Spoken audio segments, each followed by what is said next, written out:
Hello students, स्वागत है आप सभी का आपके अपने चैनल गॉड क्लासेस पर। गॉड क्लासेस यानी मैथ्स भी एंड मस्ती भी।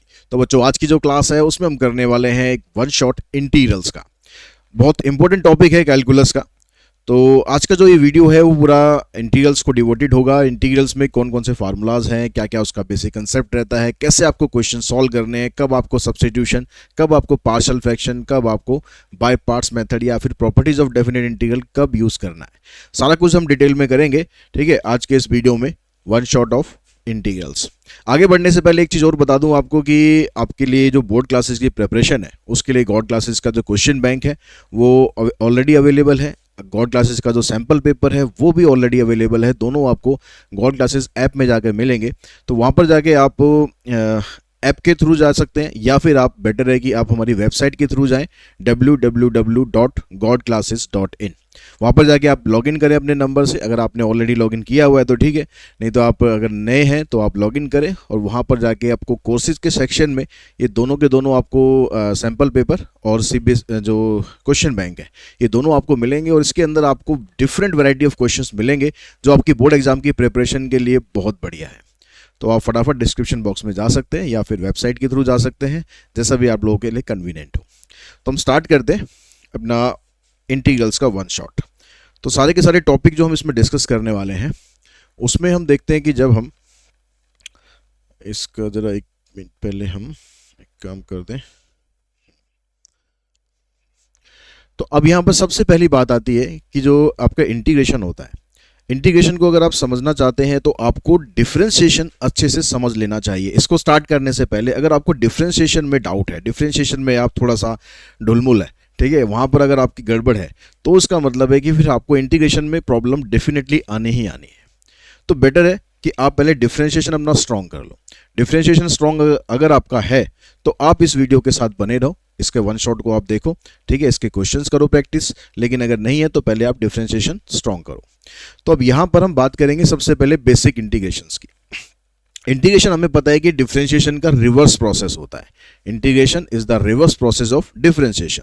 तो जो आपको डिफरेंशिएशन के फार्मूलाज याद हैं उससे आप इंटीग्रेशन के फार्मूले अपने आप भी आप उसको याद कर सकते हो, बना भी सकते हो। जैसे अगर हम कहते हैं कि differentiation of x equals to 1 तो हम कहेंगे integration of 1 is equals to x. तो वही सारे जो बेसिक फार्मूलाज आप यूज करते हो अप्लाइड मैथमेटिक्स में वो सारे फार्मूलाज यहाँ पर हैं। आपको ध्यान होगा कि x की पावर n का जब आप डेरिवेटिव करते हो, अगर आप x की पावर n का डेरिवेटिव करते हो तो सॉरी डेरिवेटिव करेंगे तो d by D x. x की पावर n का डेरिवेटिव करा आपने विद रिस्पेक्ट टू x, तो हम इसमें लिखते हैं भाई n आगे आता है और x की पावर 1 कम होती है। इसको हम बोलते हैं पावर रूल। जब इंटीग्रेशन में हम पावर रूल अप्लाई करते हैं तो इसका बिल्कुल रिवर्स प्रोसेस करना है। यहाँ पर n मल्टीप्लाई हुआ और पावर 1 कम हो गई, तो रिवर्स प्रोसेस के अकॉर्डिंग हम पावर माइनस नहीं करेंगे, पावर हम प्लस करेंगे। और प्लस करने के बाद जो भी पावर आती है उसको हम ले जाएंगे डिनोमिनेटर में, यानी डिवाइड करेंगे, मल्टीप्लाई नहीं करेंगे। तो ये इंटीग्रेशन का पावर रूल है, ये डेरिवेटिव का पावर रूल है। तो ये दोनों आपको अच्छे से क्लियर होने चाहिए ताकि आप कंफ्यूज ना हो कि कौन से में आप इंटीग्रेशन में डिफरेंशिएशन लगा दो और डिफरेंशिएशन में इंटीग्रेशन लगा दो, ऐसा नहीं होना चाहिए। उसके बाद जैसा अभी हमने डिस्कस किया कि भाई वही 1 का जब x का हम डेरिवेटिव करते हैं तो 1 आता है, तो 1 का इंटीग्रेशन करेंगे तो x आएगा। तो यानी हम लिख रहे हैं dx, dx मतलब इसके रिस्पेक्ट में कर रहे हैं ना, तो यहाँ कुछ नहीं लिखा हुआ तो इसका मतलब ये 1 है। तो 1 का इंटीग्रेशन हो गया x। 1 बाई एक्स का इंटीग्रेशन करेंगे log x, क्योंकि log का डेरिवेटिव 1 बाई एक्स होता है। e की पावर x का इंटीग्रेशन सेम ही रहता है क्योंकि इसके डेरिवेटिव में भी कोई चेंज नहीं होता। a की पावर x का इंटीग्रेशन a की power x divided bye log a होता है। और ये 1 अपॉन रूट x का इंटीग्रेशन, ये क्योंकि बहुत ज़्यादा यूज़ होगा तो इसको भी आप डायरेक्टली याद कर लो कि इसका इंटीग्रेशन होता है 2 रूट x। तो ये सारे बेसिक इंटीग्रेशन है, ये आपको पहले से अच्छे से याद कर लेने हैं, ठीक है। अब इसमें एक चीज़ और आप ध्यान देंगे कि यहाँ पर देखिए सभी के अंदर c लगाया जा रहा है। तो ये c कहाँ से आ रहा है, ये c का काम क्या है, ये क्या कह रहा है यहाँ पर, ये क्यों सबके साथ आ रहा है। तो जैसे हमने यहाँ पर कहा कि भाई इसका डेरिवेटिव ये है, तो क्या ये अकेला एक ऐसा फंक्शन है कि इसका डेरिवेटिव ये है, या हम बिल्कुल सिंपल फंक्शन की बात करते हैं कि मैं आपको कह रहा हूँ कि भाई x का जो डेरिवेटिव आप कर रहे हो, x का डेरिवेटिव है 1। अब मुझे आप सोच के ये बताओ, अपने दिमाग में ये सोचो कि क्या x अकेला अकेला अकेला एक ऐसा फंक्शन है जिसका डेरिवेटिव 1 होता है, या कोई और फंक्शन भी है। आप दिमाग लगाओगे, कुछ के दिमाग में आएगा, कुछ के दिमाग में आएगा, ऐसा नहीं। एक्स ही तो एक फंक्शन है जिसका डेरिवेटिव 1 होता है, इसके अलावा तो कोई और नहीं होता। अगर यहाँ कुछ और हो जाएगा तो डेरिवेटिव में चेंज हो जाएगा। नहीं, लेकिन ऐसे बहुत सारे इनफाइनाइट नंबर ऑफ फंक्शन होते हैं जिसका डेरिवेटिव करोगे तो आप 1 आता है। कैसे? ठीक है, मान लो अगर मैं लिखूँ d/dx ऑफ x प्लस 6, अब इसका डेरिवेटिव करोगे तो क्या आएगा? 1 आएगा। अगर मैं लिखूँ d/dx ऑफ x माइनस 1/100, इसका डेरिवेटिव करोगे तो क्या आएगा? 1 आएगा। अगर मैं करूँ भाई d/dx of x plus root 2, इसका डेरिवेटिव करेंगे तो 1 आएगा। तो यहाँ तो बहुत सारे फंक्शन हो रहे हैं। अब इस तरह के और भी फंक्शन हम लिख सकते हैं। तो अब यहाँ पर क्या हो रहा है कि यहाँ पर अकेला x नहीं है, ऐसे और भी फंक्शन है जिसका डेरिवेटिव 1 आ रहा है। तो हम ये कहेंगे इस 1 का इंटीग्रेशन ये भी हो सकता है, 1 का इंटीग्रेशन ये भी हो सकता है, 1 का इंटीग्रेशन ये भी हो सकता है, 1 का इंटीग्रेशन ये भी हो सकता है। जो हम इंटीग्रेशन का लॉजिक कर रहे हैं कि भाई रिवर्स होता है डिफरेंशिएशन का, तो ये सारे इसके इंटीग्रेशन हो सकते हैं। तो हम 1 का इंटीग्रेशन खाली x ही क्यों लिखते हैं? लेकिन x के साथ हम ध्यान देंगे कि हम x के साथ c लगा रहे हैं। वो c किसको रिप्रेजेंट कर रहा है? ये जितने भी कांस्टेंट वैल्यू यहाँ पर आ रही है इन सब को रिप्रेजेंट कर रहा है, क्योंकि इन सबको तो लिखना पॉसिबल नहीं है। तो जितने भी कांस्टेंट होते हैं उन सबको हम एक वैल्यू से रिप्रेजेंट कर देते हैं, दैट इज कॉल्ड c। तो c जो होता है हमारे पास, यहाँ पर c को बोलते हैं constant of integration, constant of integration. ठीक है, तो ये c आपको हर एक क्वेश्चन में लगाना है जब तक आप इनडेफिनेट इंटीग्रल करते हो। तो हर क्वेश्चन के आंसर में आपको c जरूर लगाना है। उसके बाद अगर हम बात करें इसके कुछ सिंपल इंटीग्रेशन पहले कर लेते हैं। जैसे यहाँ पर आपको दिया हुआ है √x प्लस 1/√x का स्क्वायर। तो इसका जब आप इंटीग्रेशन करेंगे तो पहले आप इसको एक्सपेंड करें, पहले इसको आप सॉल्व करें। तो सॉल्व करेंगे तो √x का स्क्वायर करेंगे तो x हो जाएगा, 1/√x का करेंगे 1/x होगा, फिर करेंगे 2ab तो 2 इंटू a इंटू b, इससे ये कैंसिल हो गया। हमारे पास फंक्शन बचा x प्लस 1/x प्लस 2। अगर आप इसका इंटीग्रेशन करते हैं तो x का इंटीग्रेशन इसमें हम लगाएंगे पावर रूल, x की पावर यहाँ पर है 1। तो पावर रूल में क्या होता है कि हम पावर को ऐड करना होता है। तो x की पावर आएगी यहाँ पर 2/2 प्लस 1/x का इंटीग्रेशन हो जाता है log x, क्योंकि log का डेरिवेटिव 1/x होता है, प्लस 2 मतलब कांस्टेंट फंक्शन है। तो कांस्टेंट फंक्शन का जब आप इंटीग्रेशन करेंगे तो आपको बस क्या कर देना है, जो कांस्टेंट फंक्शन जैसा है वैसे के वैसे लिखना है, इनटू में कर देना x, क्योंकि 1 का इंटीग्रेशन x होता है तो 2 का इंटीग्रेशन 2x हो जाएगा। ठीक है, प्लस में c, ये बन गया हमारे पास इसका आंसर। उसके बाद जो नेक्स्ट क्वेश्चन आपको दिया हुआ है इसमें कह रहा है कि आप इसका इंटीग्रेशन करो x² प्लस में 1/x²। तो इंटीग्रेशन आगे हम जितने भी रूल्स करेंगे उन सभी के अंदर भी आपको ये चीज़ ये ध्यान रखनी है कि जब भी हम इंटीग्रेशन परफॉर्म करते हैं तो हमेशा जो न्यूमरेटर होता है उसकी डिग्री डिनोमिनेटर से कम होनी चाहिए, यानी ये प्रॉपर रैशनल फंक्शन होना चाहिए। अगर ये प्रॉपर रैशनल फंक्शन नहीं है तो भाई इसको बनाना पड़ेगा। ठीक है, बनाते कैसे हैं, हम इसको डिवाइड कर लेते हैं। ठीक है, यहाँ पर अगर आपके पास सिंपल a की वैल्यू है तो आप ऐसे भी कर सकते हो कि आप इसको ऐसे अलग अलग कर दो, ऐसे अलग अलग कर दो। अगर नीचे एक से ज्यादा वैल्यू है तो फिर आप प्रॉपर जैसे अलजेब्रिक डिवीजन करते हैं ना, उस तरीके से आप इसको सॉल्व कर सकते हो। तो ये बच गया आपके पास x²। ये जो x² है इसको मैं ऊपर शिफ्ट कर लेता हूं, इसको मैं ऐसे ले देता हूं x की पावर -2। अब आप यहां पर सॉल्व करो, 1 का इंटीग्रेशन हो जाएगा x और x की पावर 2 का करेंगे, इसमें 1 ऐड करेंगे। 1 ऐड करने का मतलब है इसमें -1 हो जाएगा, और जो ऐड करने के बाद आए वही टर्म आपकी नीचे आ जाएगी। तो इसको हम कैसे लिख देते हैं, x, इसको वापस नीचे लाते हैं -1/x प्लस c। ये बना आपके पास इसका इंटीग्रेशन। अगर आपके पास इस टाइप की क्वेश्चन आ जाता है जिसमें नीचे डिनोमिनेटर में रूट आएगा तो इसमें सबसे पहला काम हमें क्या करना है, इसको हमें रैशनलाइज करना है ताकि नीचे से जो रूट है ना ये खत्म हो सके। रूट जब तक नीचे रहेगा हमें परेशान करता रहेगा और हमें परेशान होना नहीं है। तो हमें क्या करना है, इसको हमें कर देना है रैशनलाइज। ये हो गया इनटू में। अब रैशनलाइज जब हम करते हैं तो यहां बीच का जो साइन होता है इसको चेंज कर देते हैं।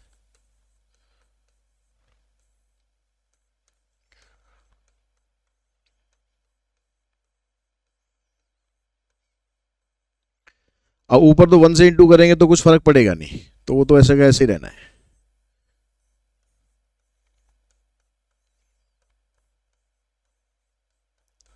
नीचे आप a plus B A minus B की प्रॉपर्टी लगाओगे, तो यहाँ पर इसका स्क्वायर करेंगे, ये आ जाएगा x प्लस ए, माइनस का साइन होगा, फिर यहाँ पर आ जाएगा x प्लस बी।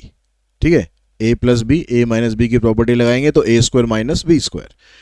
तो अब यहाँ पर जब आप डिनोमिनेटर को सॉल्व करोगे तो ब्रैकेट खुलने के बाद देखो ये तो कैंसिल हो जाएगा, यहाँ से बचेगा आपके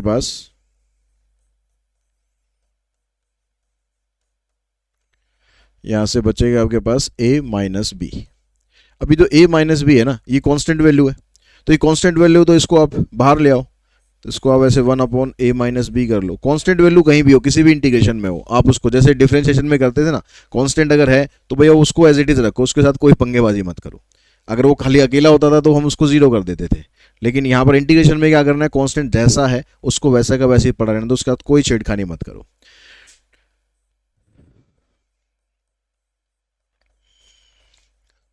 अब इसका इंटीग्रेशन करते हैं, तो ये आ गया 1/a माइनस बी। अब इसका इंटीग्रेशन करेंगे तो यहाँ पर है रूट एक्स की तरह इसका इंटीग्रेशन करेंगे, क्योंकि इसके साथ में जो वैल्यू है तो कांस्टेंट वैल्यू है, तो रूट एक्स का इंटीग्रेशन करेंगे तो x की पावर 3/2 होगी, x की पावर 3/2, तो यहाँ पर हम लिखेंगे x प्लस a की पावर 3/2, और जो ये पावर आएगी 3/2 ये डिवाइड में भी आ जाएगी 3/2, माइनस ऐसे यहाँ पर कर देंगे x प्लस बी की पावर 3/2, और फिर डिवाइड में भी यहाँ 3/2,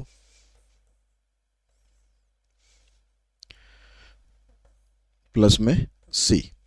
अब यहाँ पर पावर जब नीचे फ्रैक्शन में आएगी तो हम इसको नेक्स्ट स्टेप में इसको 2 को ऊपर ले जाएंगे, 3 नीचे आ जाएगा, तो ये 2/3 बनेगा, 2/3 इसमें भी रहेगा, 2/3 इसमें भी रहेगा, उसको निकाल देंगे हम कॉमन, तो हमारा आंसर कुछ इस तरह से बन जाएगा 2/3 a माइनस बी, और अंदर आ जाएगा x प्लस ए की power 3/2 minus x plus B की पावर 3/2 प्लस c।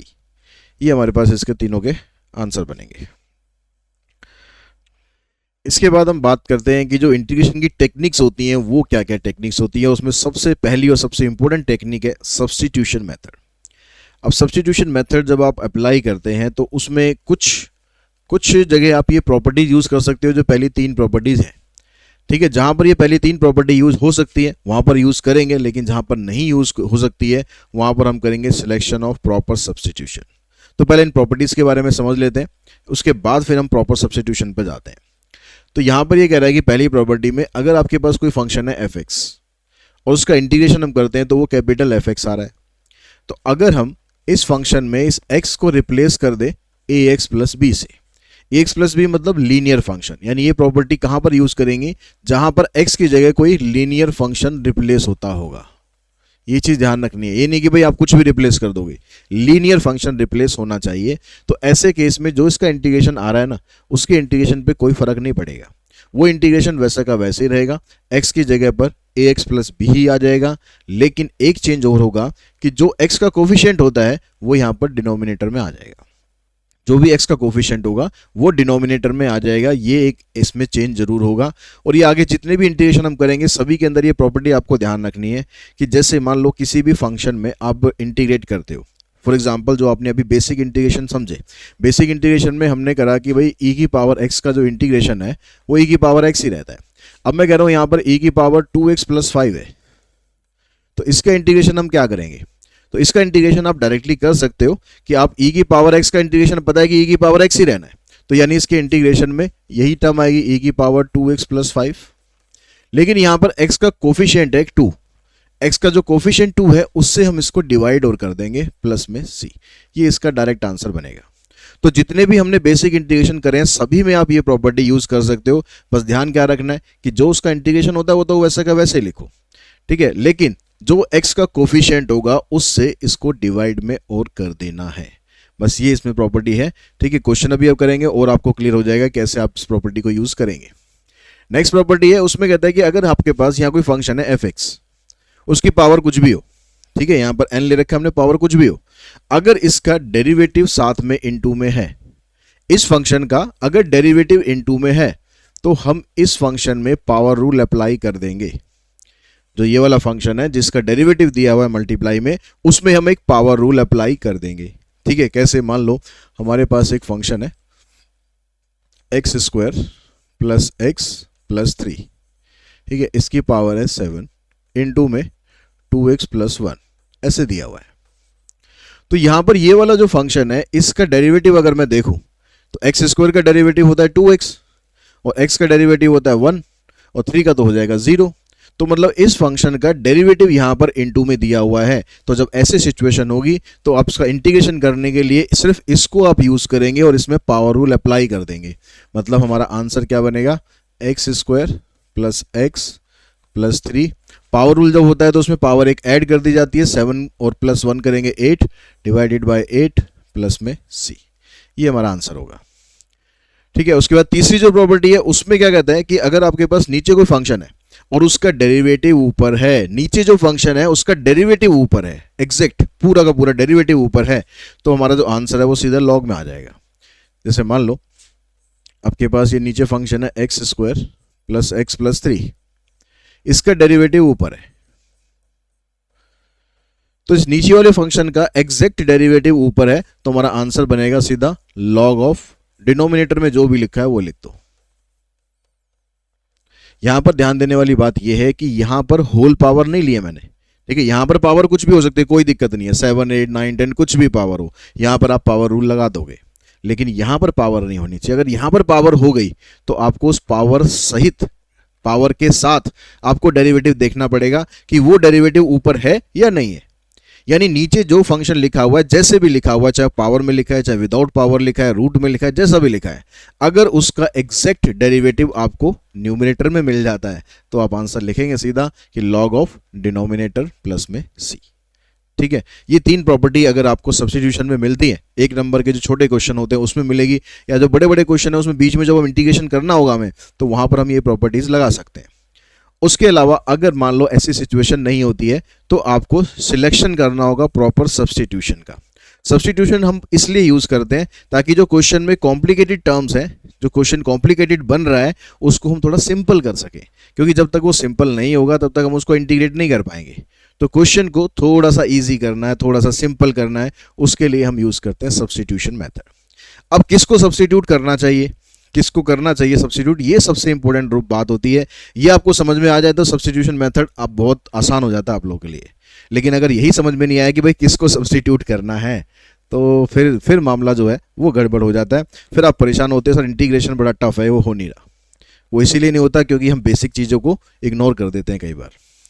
अब यहाँ पर कहते हैं, कुछ मैंने यहाँ पर की पॉइंट्स लिखे हुए हैं, ये की पॉइंट्स आपको ऐसा बुक्स में नहीं मिलेंगे कि भाई आपको यहाँ पर सब्स्टिट्यूट करना चाहिए, ऐसा नहीं मिलेगा। ठीक है, ये मैंने की पॉइंट्स लिखे हुए हैं, लेकिन 100% ये भी कंफर्म नहीं है कि भाई इन्हीं से सारे क्वेश्चन हो जाएंगे, 100% नहीं है। हाँ, 99.99 क्वेश्चन आपके जो है ना वो इन ट्रिक्स से आपको पता लग जाएगा कि किसको सब्स्टिट्यूट करना है। फिर भी कुछ थोड़े स्पेशल टाइप ऑफ क्वेश्चंस होते हैं, वहाँ पर आपको थोड़ा स्पेशल अप्रोच यूज़ करनी पड़ेगी। अब देखो, पहले बात में क्या कहता हूँ कि try to identify the function f(x) whose derivative is given in question। मतलब आपके पास जो 2-3 फंक्शन दिए हुए हैं, आप उसमें से आइडेंटिफाई करने की कोशिश करो कि किसका डेरिवेटिव क्वेश्चन में अवेलेबल है, किस फंक्शन का डेरिवेटिव क्वेश्चन में अवेलेबल है। जिस फंक्शन का आपको डेरिवेटिव मिल जाए क्वेश्चन में, तो ज़्यादा चांसेस हैं कि आप उसी को पुट करके स्टार्ट करोगे तो आपका आंसर निकल लेगा। ठीक है, उस फंक्शन को आपने एक किसी और वेरिएबल में कन्वर्ट कर दिया, इस f(x) फंक्शन को मैंने t में कन्वर्ट कर दिया, z में कर लो, m में कर लो, किसी में कर लो, पर नॉर्मली हम t में कन्वर्ट करते हैं। तो उसको कन्वर्ट करेंगे, उसको कन्वर्ट करने के बाद फिर हम पूरा प्रोसेस आगे यूज़ करेंगे, क्वेश्चन अभी करेंगे हम, तब जाके वो आपका क्वेश्चन सिंप्लीफाई हो पाएगा। उसके बाद दूसरा की पॉइंट क्या है हमारे पास, कह रहा है कि exponent of f(x) is in fraction then put f(x) equals to t।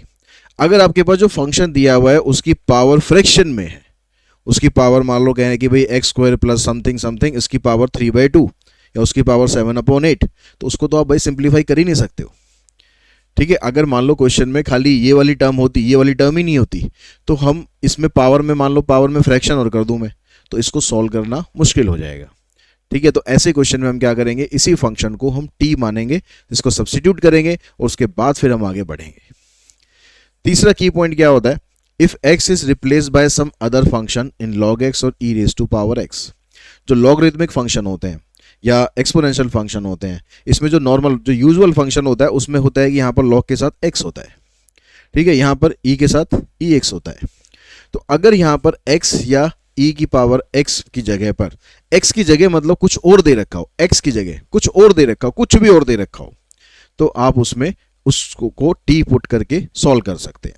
जैसे यहां पर देखो, यहां पर x की जगह दे रखा है 2x + 5, तो यहां पर हम सब्स्टिट्यूट करते हैं इसको, लेकिन यहां पर क्योंकि हम x को एक लीनियर फंक्शन से रिप्लेस कर रहे हैं तो उसमें ये प्रॉपर्टी हमें मिल जाती है, ये प्रॉपर्टी हमें मिल जाती है। ऐसे अगर लॉग फंक्शन भी है उसमें आप x को किसी और फंक्शन से रिप्लेस करते हो जो लीनियर फंक्शन है तो आप उसको डायरेक्ट कर सकते हो, लेकिन अगर कोई और है तो नहीं कर सकते।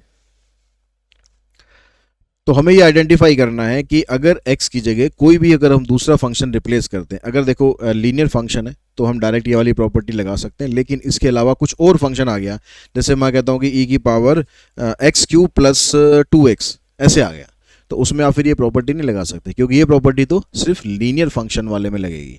तो उस केस में क्या करेंगे, जो x³ + में 2x आ रहा है e की पावर में, उसको हम पुट करेंगे t, और फिर आगे क्वेश्चन को अपना थोड़ा सिंपल करेंगे। फिर आगे हम उसको जैसे जैसे क्वेश्चन आगे बढ़ेगा तो आपको देखोगे कि आप उसको इजीली इंटीग्रेट कर पाओगे। तो ये होता है सिलेक्शन ऑफ प्रॉपर सब्स्टिट्यूशन। अगर आप ये सिलेक्ट करना सीख जाते हैं तो इसके क्वेश्चन आपके लिए बड़े आसान हो जाते हैं। ठीक है, अब देखिए यहाँ पर 2x + 3 है, रूट के अंदर है 2x + 3 है, तो रूट के अंदर क्या होता है, जैसे x होता है रूट x, तो रूट x का डायरेक्ट इंटीग्रेशन हम कर सकते हैं भाई, x की पावर 3/2, और वहाँ पर जो 3/2 होता है उसको ऊपर लाएंगे तो 2/3 होगा। जब भी पावर फ्रैक्शन में आते हैं ना, एक चीज़ और ध्यान रखेंगे, जैसे रूट x का हम इंटीग्रेशन कर रहे हैं तो रूट x का इंटीग्रेशन हो गया भाई x की पावर 3/2, इसमें पावर में 1 ऐड करेंगे।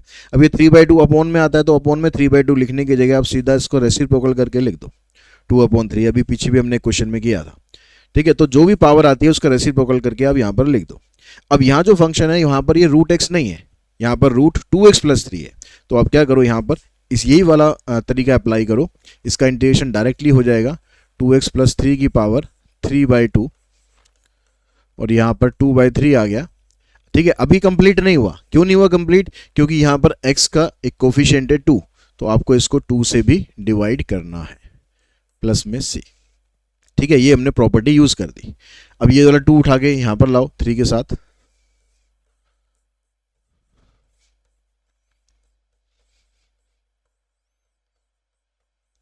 इससे कैंसिल हो जाएगा, आंसर बनेगा 1/3 एंड 2x + 3 की पावर 3/2 प्लस में c।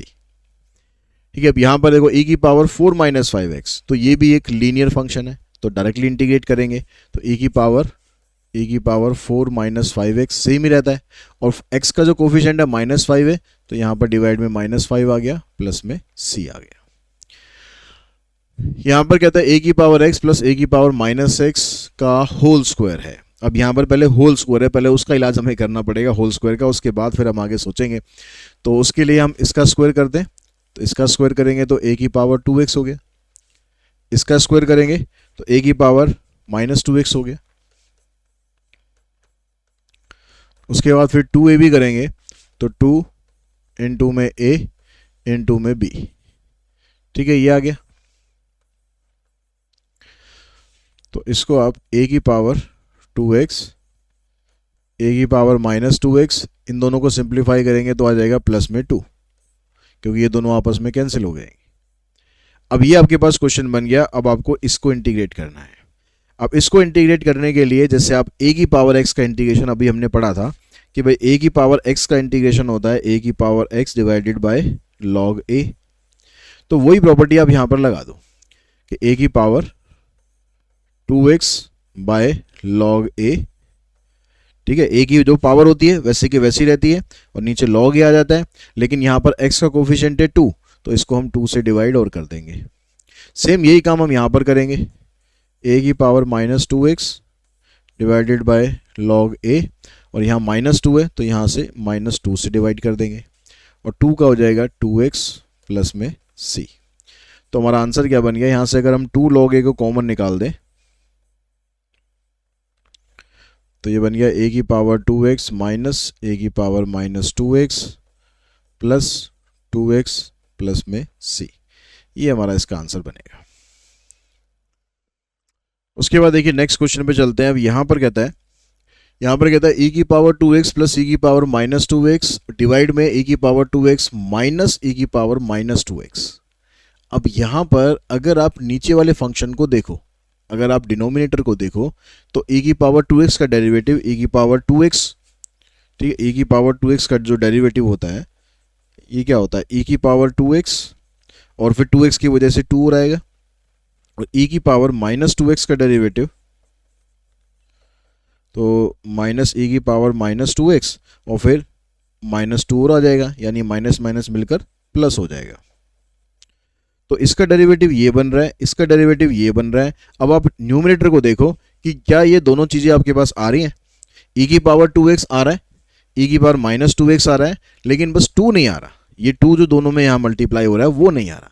अगर कांस्टेंट नहीं आ रहा तो कोई दिक्कत नहीं है, कांस्टेंट को हम अपने हिसाब से एडजस्ट कर सकते हैं, ठीक है, कांस्टेंट अपना ही बंदा है, उसको आप एडजस्ट कर सकते हो, लेकिन वेरिएबल को नहीं कर सकते, उसका जरूर खास ख्याल रखना है आपको।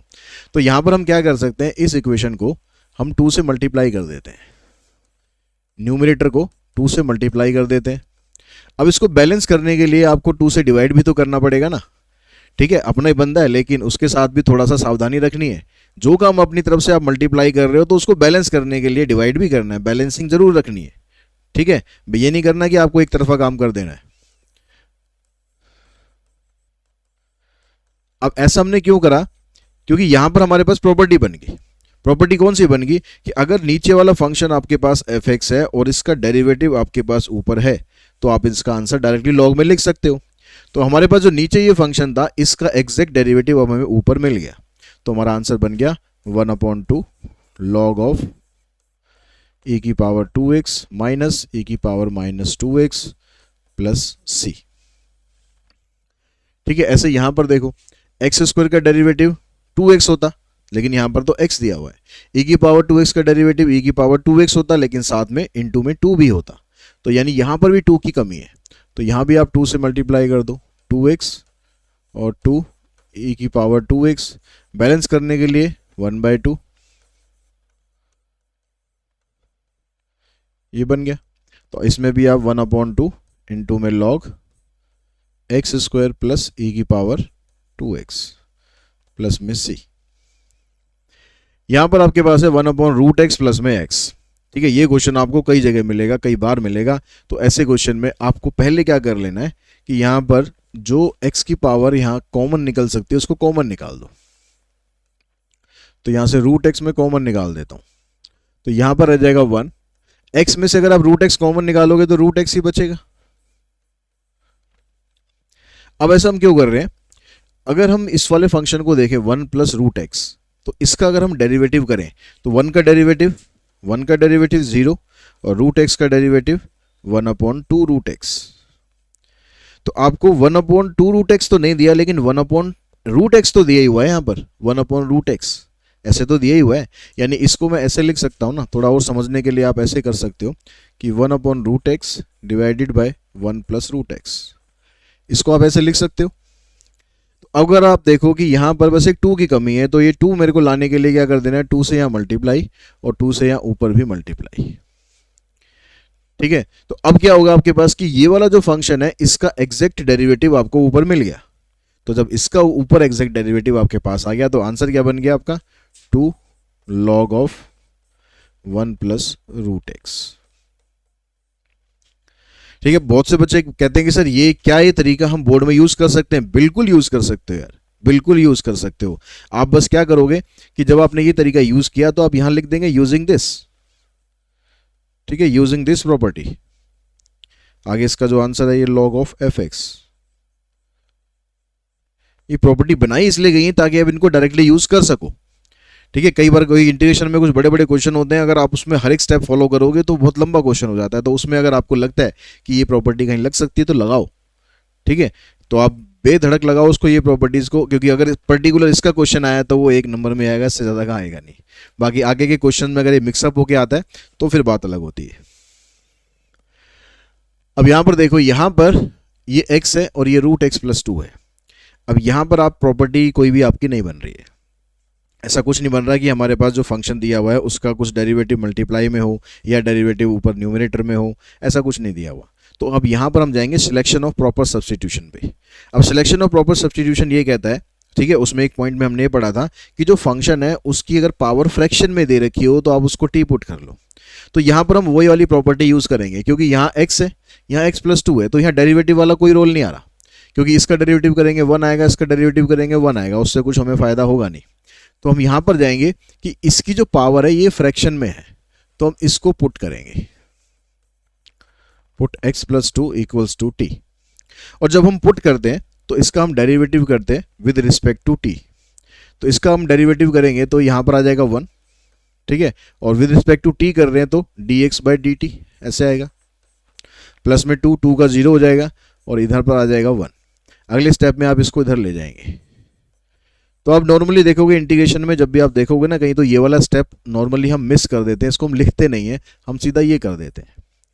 हम मतलब इधर जो है इधर हम इसका डेरिवेटिव करते हैं, अब इधर डेरिवेटिव करने के बाद यहाँ dx लिख देते हैं और इधर डेरिवेटिव करके साथ यहाँ पर dt लिख देते हैं। तो आप ऐसे कर सकते हो डायरेक्टली, कोई दिक्कत नहीं है। तो अब यहाँ पर हम जाते हैं, ये आपके पास x है, ये आपने t में कन्वर्ट कर लिया और dx की जगह dt हो गया। अब आप सोचते हो कि इसका इंटीग्रेशन हो जाएगा, अभी नहीं होगा, अभी नहीं होगा। क्यों नहीं होगा? क्योंकि यहाँ पर फंक्शन अभी x में है और यहाँ विद रिस्पेक्ट टू t कर रहे हो। तो इंटीग्रेशन में ऐसा नहीं होता कि एक फंक्शन दिया हुआ है उसको किसी दूसरे के रिस्पेक्ट में हम इंटीग्रेशन करें, ऐसा नहीं होगा। आपको पूरे फंक्शन को सेम उसमें कन्वर्ट करना पड़ेगा, यानी सारा फंक्शन आपको टी में कन्वर्ट करना पड़ेगा। अब टी में कन्वर्ट आप कहाँ से करोगे? इस एक्स को चेंज करोगे वहीं से जहाँ से आपने पुट किया था। आपने पुट किया था एक्स की जगह x+2 की जगह टी, तो यहाँ से एक्स की वैल्यू निकालेंगे तो ये बनेगी t-2 इंटू में √t। अब इससे फायदा ये हो गया हमें, ये वाला जो फंक्शन था रूट वाला ये सिंपल हो गया, ये एक फंक्शन आ गया। आप इसको आप इन दोनों के साथ इजीली मल्टीप्लाई कर सकते हो। यहाँ पर हम इसको मल्टीप्लाई नहीं कर सकते थे, इसलिए हमने ये काम किया। अब t की पावर यहाँ पर 1 है, यहाँ t की पावर हाफ है, तो ये t की पावर 3/2 हो जाएगा और यहाँ पर ये 2√t। अब इसको इंटीग्रेट करो, पावर रूल लगाएंगे तो t की पावर 5/2, यहाँ आ जाएगा 2/5, इधर t की पावर 3/2, इधर आ जाएगा 2/3 प्लस में c। तो आंसर आ गया 2/5। t की जगह वापस ये डालो x+2,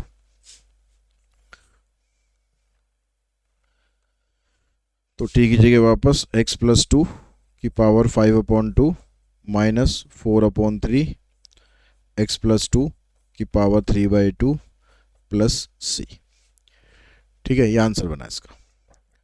उसके बाद जो नेक्स्ट क्वेश्चन आपके पास है, नेक्स्ट क्वेश्चन में कहता है कि 3 की पावर 3x फिर इंटू में 3x। अब यहाँ पर 3 की पावर, जैसे हम a की पावर x का इंटीग्रेशन डायरेक्टली कर रहे हैं, लेकिन यहाँ पर आपको x नहीं दिया हुआ, यहाँ पर आपको ये कह रहा है कि 3 की पावर x है, मतलब यहाँ पर जो x है ना वो यूजुअल फॉर्म में नहीं है। तो जो भी अनयूजुअल फॉर्म में हो उसको आप उठा के t पुट कर दो। तो आपने यहाँ पर 3 की पावर x को t पुट कर देना है। तो इसका डेरिवेटिव करेंगे तो 3 की पावर x इंटू में log 3 dx equals to dt। तो यहाँ से dx की वैल्यू आप निकालेंगे तो आ जाएगी dt अपॉन 3 की पावर x log 3।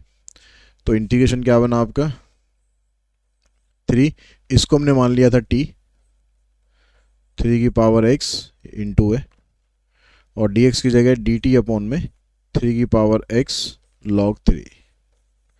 ये कैंसिल हो गया, तो ये log 3 कांस्टेंट है, इसको बाहर निकाल दो।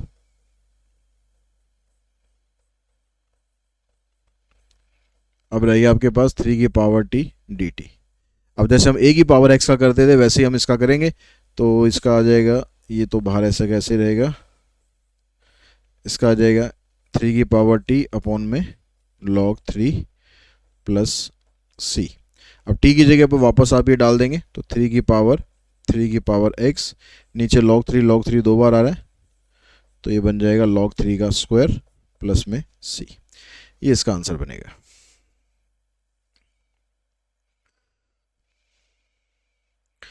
उसके बाद नेक्स्ट क्वेश्चन पे चलते हैं। अब यहाँ पर कहता है कि 2x अपॉन में क्यूब रूट ऑफ x² + 1।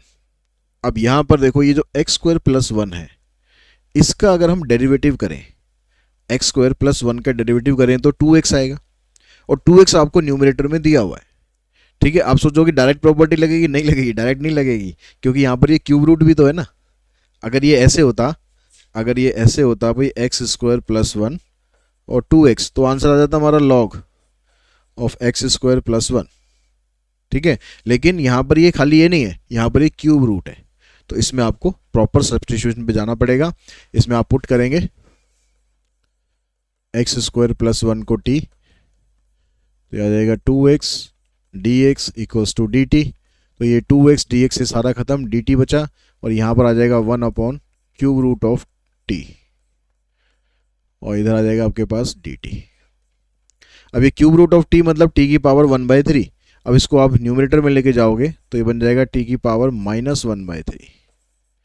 अब इसमें पावर रूल लगाएंगे, तो पावर रूल का मतलब इसमें 1 प्लस करेंगे, तो 1 प्लस करने पर आ जाएगा 2/3। इंटीग्रेशन तो हमें करना है,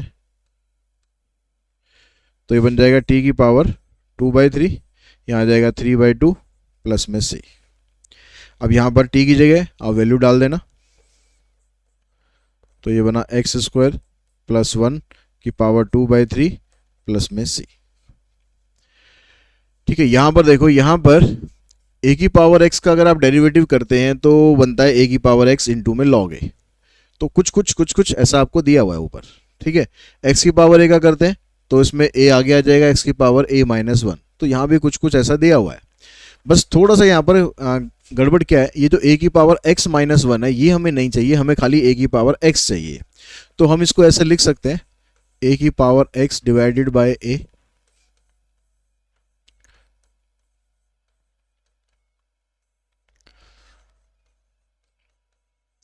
ऐसे आ गया।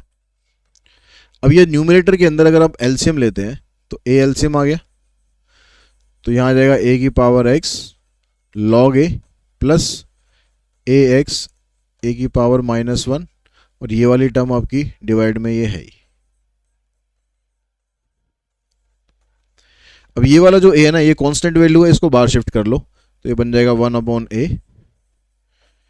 की power x log a plus a x की power a-1 divided by a की पावर x प्लस x की पावर a dx। अब अगर आप देखोगे तो डिनोमिनेटर का डेरिवेटिव आपको एग्जैक्टली ऊपर आपके पास अब है, a की पावर x का a की पावर x log a हो गया, और x की पावर a का a x की पावर a-1।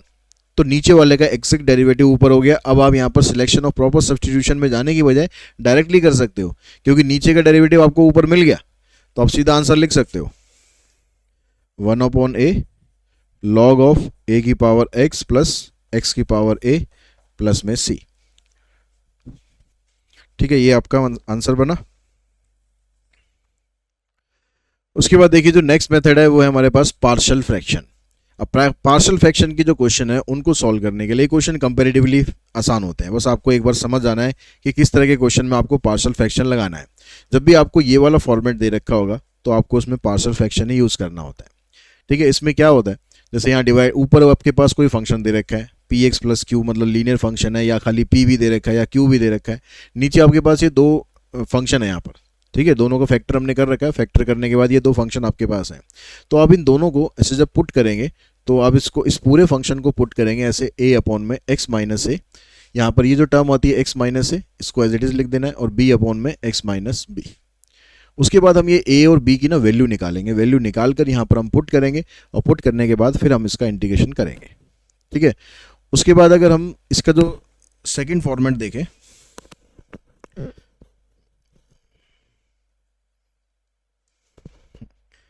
यहाँ पर अगर आपके पास ऐसे 3 फैक्टर दिए हुए, ठीक है, ये 3 फैक्टर दिए हुए, तो तीनों फैक्टर को आप ऐसे अलग अलग कर सकते हैं। उसके बाद अगर आपके पास यहाँ पर x माइनस ए का स्क्वायर है, तो स्क्वायर अगर होगा तो हम क्या करेंगे, ऐसे a अपॉन एक्स माइनस ए लिखेंगे, फिर उसके बाद b अपॉन एक्स माइनस ए का होल स्क्वायर लिखेंगे। तो यहाँ पर ये दोनों बार हमें लिखना होता है एक्स माइनस ए और एक्स माइनस ए का होल स्क्वायर। और अगर इस फॉर्मेट में आ गया एक्स माइनस ए के होल स्क्वायर के साथ कोई फंक्शन यहाँ मल्टीप्लाई में भी है, तो इसको हम ऐसे लिखेंगे जैसे यहाँ लिखा है एक्स माइनस ए का स्क्वायर, जो तीसरा फंक्शन है आपके पास एक्स माइनस बी, वो हम यहाँ पर लिख देंगे। अगर डिनोमिनेटर में एक ऐसा फंक्शन है जिसको आप स्प्लिट नहीं कर सकते हो, अगर स्प्लिट कर देते हम इसको तो ये ऐसा बनता, लेकिन कई बार ऐसा होता है कि फंक्शन स्प्लिट होता ही नहीं है। तो ऐसे क्वेश्चन में क्या करेंगे, जो आपके पास लीनियर फंक्शन है इसके ऊपर तो ऐसे लिखेंगे ए अपॉन एक्स माइनस ए, लेकिन जो ये वाला फंक्शन है इसके ऊपर लिखेंगे आप बी एक्स प्लस सी। दो वेरिएबल लेंगे यहाँ पर बी और सी, तो इन दोनों की वैल्यू आप यहाँ पर निकालेंगे और नीचे रहेगा एक्स स्क्वायर प्लस में बी एक्स प्लस में सी। अब यहाँ पर एक चीज़ और आपको बता दूं मैं, और आपका आसान कर दूं, जहाँ जहाँ पर ये आपके पास लीनियर फंक्शन है, ठीक है, जितने भी केसेस में लीनियर फंक्शन है, इन सब का अगर आप इंटीग्रेशन करोगे तो इनका इंटीग्रेशन हमेशा लॉग में ही आएगा। लॉग ऑफ जो भी यहाँ पर लिखा होगा x माइनस ए है तो x माइनस ए, और ऊपर यहाँ पर जो a लिखा हुआ है ये इनटू में आ जाएगा। इनका इंटीग्रेशन सोचने की आपको जरूरत ही नहीं है कि लॉग में ही आएगा, ठीक है। उसके बाद जो ये x माइनस ए का स्क्वायर है, इसका इंटीग्रेशन जैसे हम करते हैं ना 1 अपॉन एक्स का स्क्वायर, इसका जब इंटीग्रेशन करते हैं तो इसका इंटीग्रेशन बनता है माइनस 1 अपॉन एक्स, ठीक है, माइनस 1 अपॉन एक्स। तो आपको इसका इंटीग्रेशन ऐसे करना है।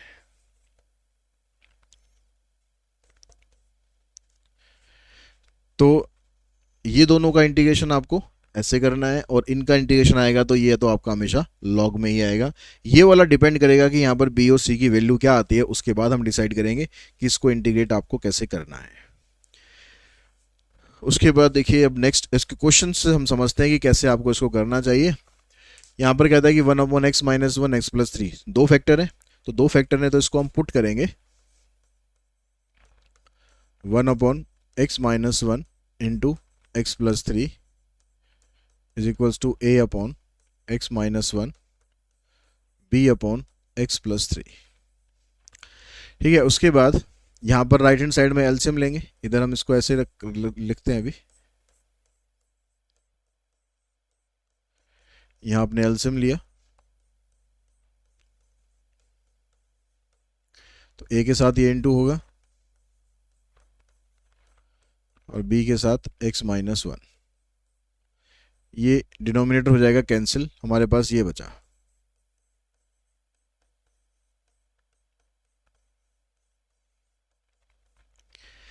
ठीक, अब यहां से हमें a और b की वैल्यू निकालनी है। वो वैल्यू हम कैसे निकालेंगे, इसमें दो तरीके होते हैं। आप या तो यहाँ पर वैल्यूज पुट करके निकाल सकते हो या कंपेयर करके निकाल सकते हो। तो इस वाले क्वेश्चन में आपको वैल्यूज पुट करके ही आसान पड़ेगा, तो इसमें हम इसको पुट कर लेते हैं। एक्स की क्या वैल्यू पुट करें, हम एक्स की वैल्यू ऐसे पुट करनी चाहिए जिससे या तो ये वाली ब्रैकेट जीरो हो जाए या ये वाली ब्रैकेट जीरो हो जाए। तो एक्स की जगह अगर मैं 1 पुट कर दूं तो उससे क्या होगा, ये जीरो हो जाएगा, और बाकी हिस्से में आप एक्स की जगह पर 1 पुट करो। अब यहाँ पर लेफ्ट हैंड साइड में तो एक्स है ही नहीं, तो ये तो 1 ही रहेगा। यहाँ पर करेंगे तो 1 प्लस 3 4a बनेगा, यानी a की वैल्यू मिलेगी आपको 1 अपॉन 4, ठीक है। उसके बाद अगर हमें b की वैल्यू निकालनी है तो उसके लिए यहाँ पर इसको जीरो कर देते हैं। अब पुट कर दो आप x की जगह पर -3, तो लेफ्ट हैंड साइड में 1 ही रहेगा, ये जीरो हो जाएगा। यहाँ -3 -1 यानी -4, तो b की वैल्यू मिल गई आपको -1 अपॉन 4। इन दोनों वैल्यूज़ को आपको यहाँ पर पुट कर देना है, तो इंटीग्रेशन क्या बनेगा आपका 1 upon 4 x minus 1 -1 upon 4 x plus 3। अब जैसे मैंने अभी आपको बताया कि अगर आपके पास ये लीनियर फंक्शन है तो इनका इंटीग्रेशन लॉग में ही बनेगा। ये जो 1 अपॉन 4 है ये तो ऐसे कैसे रहेगा, ये आ जाएगा लॉग ऑफ x माइनस 1। इसमें भी 1 अपॉन 4 है तो 1 अपॉन 4 हमको कॉमन ही निकाल देते हैं, ये आ जाएगा लॉग x प्लस 3। इसमें आप लॉग की प्रॉपर्टी लगाकर इसको इकट्ठा भी कर सकते हो, 1 अपॉन में 4 लॉग x माइनस 1, नीचे आ जाएगा x प्लस 3 प्लस में c, ठीक है। उसके बाद जो ये सेकंड वाला क्वेश्चन है, इसमें आपको एक फैक्टर तो लीनियर दिया हुआ है, दूसरा फैक्टर होल स्क्वायर में दिया हुआ है। तो इसको सॉल्व करने के लिए हम क्या करेंगे, पहले हम इसको हटा के ज़रा स्पेस बना लेते हैं। स्क्रीनशॉट जिसको लेना हो वो स्क्रीनशॉट ले सकते हो। तो देखिए जो सेकंड वाला क्वेश्चन है इसमें भी हम ऐसे पुट करके स्टार्ट करेंगे, 3x minus 2 upon x plus 1 और x माइनस 2 का होल स्क्वायर, तो ये बनेगा a अपॉन x प्लस 1। अब यहाँ पर x माइनस 2 का होल स्क्वायर है तो आप इसको लिखोगे ऐसे b अपॉन x माइनस 2 और c upon x minus two का होल स्क्वायर। ठीक है, ऐसे लिखेंगे। अब यहां पर फिर वो एलसीएम लेंगे आप,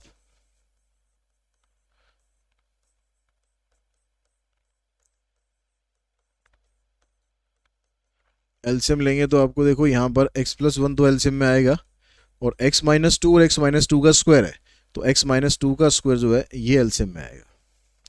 अब यहां से ये कैंसिल हो जाएगा, इससे ये मल्टीप्लाई कर देंगे, यानी a into X minus two का स्क्वायर प्लस b इंटू ये x माइनस टू से एक बार x माइनस टू कैंसिल होगा, एक x माइनस टू बचेगा और ये भी बचेगा, यानी x plus one into X minus two plus c, ये पूरा का पूरा कैंसिल हो जाएगा, c के साथ आएगा x प्लस वन। अब डिनोमिनेटर दोनों का कैंसिल होगा, ये हर बार कैंसिल होना ही है, तो ये आ गया आपके पास 3x minus two a into X minus two का whole square b into x plus one into X minus two c into x plus one. अब यहां पर abc की वैल्यू निकालनी है फिर, तो पिछले क्वेश्चन की तरह हम क्या करते हैं, पहले पुट करते हैं, x की जगह पुट कर लेते हैं हम 2, तो इस बार यहां पर भी x है तो यहां पुट करेंगे 3 इंटू में 2 माइनस 2, इधर ये देखो 0 हो जाएगा, इधर इसकी वजह से ये भी 0 हो जाएगा, यहां पर आ जाएगा ये 2 पुट करेंगे 2 प्लस 1 ये हो जाएगा 3, तो यहां पर 3 टू जा 6, 6 माइनस 2 4 इक्वल्स टू 3c, तो आपको c की वैल्यू मिलेगी 4/3। अब उसके बाद आप पुट करो x की जगह -1, ठीक है, -1 इसलिए क्योंकि वाली ब्रैकेट 0 हो जाएगी। अब यहाँ पर -1 पुट करेंगे तो बनेगा 3 इंटू -1 -2, तो यहाँ पर आ जाएगा आपके पास -1 -2 -3 और -3 का स्क्वायर करेंगे 9, ठीक है, ये 0 हो जाएगा, ये भी 0 हो जाएगा। अब यहाँ पर आपके पास बन गया -3 और 2 -5, इधर से आ गया 9a, दैट मीन्स a की वैल्यू मिल गई आपको -5/9। अब पंगा रह गया जो तीसरी वैल्यू हमारे पास, c की निकल गई, a की निकल गई, b की वैल्यू अभी रह गई। अब b की वैल्यू के लिए अगर मैं यहाँ पर कुछ पुट करूँ तो, और तो पुट करने से कुछ 0 बनता नहीं है, दो ही वैल्यू से 0 बन सकता था, दोनों हमने पुट कर दिए। तो अब ऐसे क्वेश्चन में हम दूसरा मेथड अप्लाई करेंगे, तो यहाँ पर हम करेंगे तीसरी वैल्यू निकालनी है, मतलब हमें एक की वैल्यू और निकालनी है, तो हम क्या करेंगे, हम दोनों इक्वेशन को कंपेयर करेंगे, कंपेयर द कोएफिशिएंट ऑफ, आप किसी भी एक का कोफिशिएंट कंपेयर कर लो, इसमें x की पावर देखोगे तो सबसे ज़्यादा x की पावर इसमें 2 आ रही है, तो अब x की पावर 2 का भी कर सकते हो, x का भी कर सकते हो, कांस्टेंट का भी कर सकते हो, किसी का भी कर लो, ठीक है। तो हम यहाँ पर x स्क्वायर का कर लेते हैं जिसमें सबसे हाईएस्ट पावर है। अब x स्क्वायर अगर आप लेफ्ट हैंड साइड में देखो तो x स्क्वायर तो है ही नहीं, तो ये तो हो जाएगा 0 लेफ्ट में। तो राइट में अगर यहाँ पर आप आइडेंटिटी लगाते x माइनस टू का होल स्क्वायर, तो यहाँ पर एक्स स्क्वायर बनता, और एक्स स्क्वायर को वो a से मल्टीप्लाई करते तो बनता a एक्स स्क्वायर। अगर ऐसे कुछ कंफ्यूजन है तो आप इसको सिंप्लीफाई कर लेना, ठीक है, a इंटू ऐसे बनता है, तो इस a को मैं इससे मल्टीप्लाई करूंगा तो एक्स स्क्वायर के साथ कोफिशिएंट a बनेगा, तो यहाँ पर a आ जाएगा, और यहाँ पर जब आप इसको इससे मल्टीप्लाई करोगे तो फिर से एक्स स्क्वायर बनेगा और इनटू में b आएगा, यानी यहाँ पर एक्स स्क्वायर का कोफिशिएंट बनेगा b। यहाँ पर एक्स स्क्वायर है ही नहीं तो c से तो कुछ आना नहीं है, तो अब यहाँ से a की वैल्यू आपके पास -5/9 थी, वो अगर हम यहाँ पर पुट करते हैं तो आपको b की वैल्यू मिल जाएगी +5/9। अब आपके पास a b c तीनों की वैल्यू आ गई है, अब इन तीनों वैल्यूज को आपको यहाँ पर पुट करना है और इसको इंटीग्रेट करना है।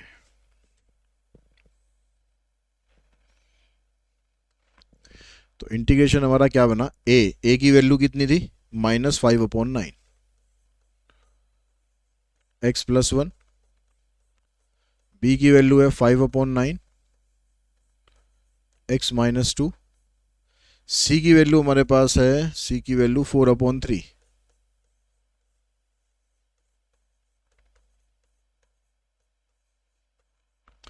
तो पहले दो का इंटीग्रेशन तो लॉग में आ जाएगा, -5/9 लॉग x प्लस 1, इसका आ जाएगा 5/9 लॉग x माइनस 2। अब इसका 1/x का जैसे हम करेंगे उस तरीके से करना है, साइन चेंज कर देना है, -4/3 और नीचे एक पावर कम कर देनी है प्लस में c। इन दोनों में 5/9 कॉमन आ रहा है, तो अंदर बचेगा आपके पास ये -log x + 1, यहाँ से आ जाएगा प्लस में log x - 2 और -4/3 x - 2 प्लस c। तो इन दोनों को हम इकट्ठा कर देते हैं, तो ये बनेगा 5/9 log, जो पॉजिटिव वाली वैल्यू है उसको ऊपर रखेंगे x - 2 और जो नेगेटिव वाली है उसको ले आएंगे नीचे।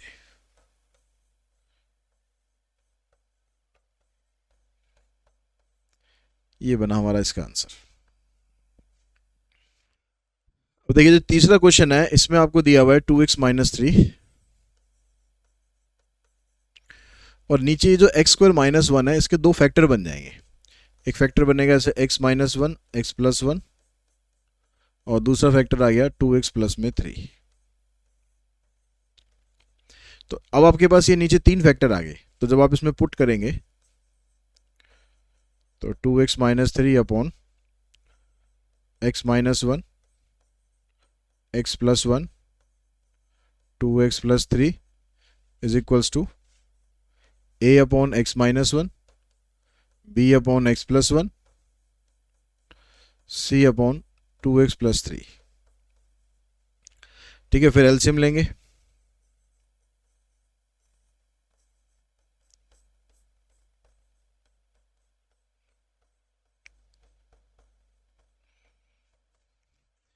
तो यहां पर a के साथ आ जाएगा x + 1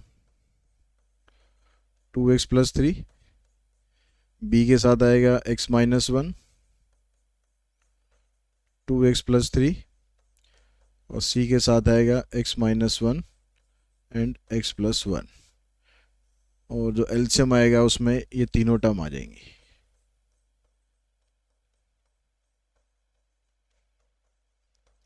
तो यहाँ से भी ये कैंसिल होगा। अब यहाँ से ए बी सी की वैल्यू निकालने के लिए पहले हम पुट कर लेते हैं x की जगह 1। ठीक है, 1 पुट करेंगे तो यहाँ पर देखो 2 × में 1 -3, इधर 1 पुट करेंगे तो आ जाएगा 1 + 1 2, इधर करेंगे 2 + 3 5। बाकी यहाँ पर 1 पुट करोगे 0 हो जाएगा, यहाँ पुट करोगे 0 हो जाएगा, तो आ जाएगा यहाँ से -1 इक्वल्स टू 5 × 2 = 10। तो a की वैल्यू आपको मिलेगी -1/10। उसके बाद अब b की वैल्यू निकालनी है या c की निकालनी है, तो उसके लिए पुट कर दो x की जगह इस बार कर दो -1। तो यहाँ पर -1 करेंगे 2 × -1 -3, यहाँ -1 करोगे तो 0 हो जाएगा, यहाँ -1 करेंगे तो ये -2 बन गया, यहाँ -1 करोगे तो -2 + 3 ये 1 आ गया। ठीक है, ये आपका 0 हो जाएगा। तो -2 और -3 हो गया आपके पास -5, इधर आ गया -2b, तो यहाँ से आपको b की वैल्यू मिल जाएगी 5/2।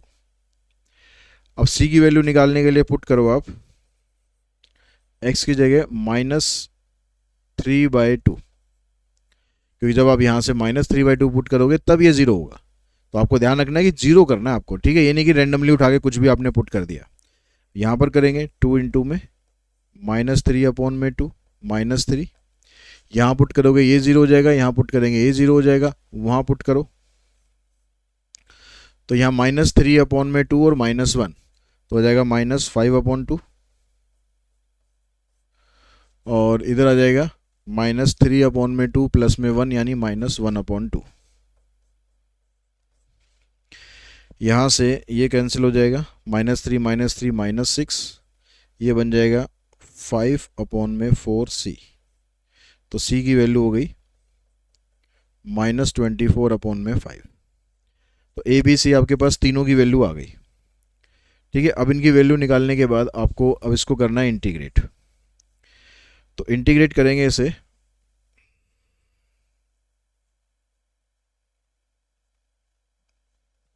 उसके लिए आप ए बी सी की वैल्यू यहाँ पर पुट करेंगे। तो a की जगह रखा हमने -1/10, और x minus one plus b की जगह 5/2 x प्लस वन, c की जगह -24/5 2x प्लस थ्री। अब इसे इंटीग्रेट करो तो तीनों लीनियर फंक्शन थे, सबका लॉग में ही आएगा।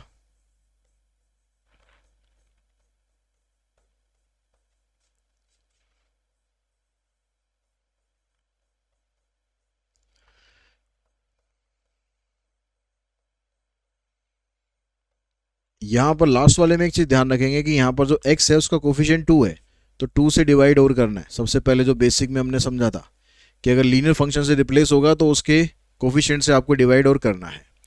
ठीक है, तो ये इससे कैंसिल हो जाएगा, बाकी जो बचेगा वो आपका ये आंसर है। -1/10 log x minus one, 5/2 log x plus one और -12/5 log 2x प्लस में 3।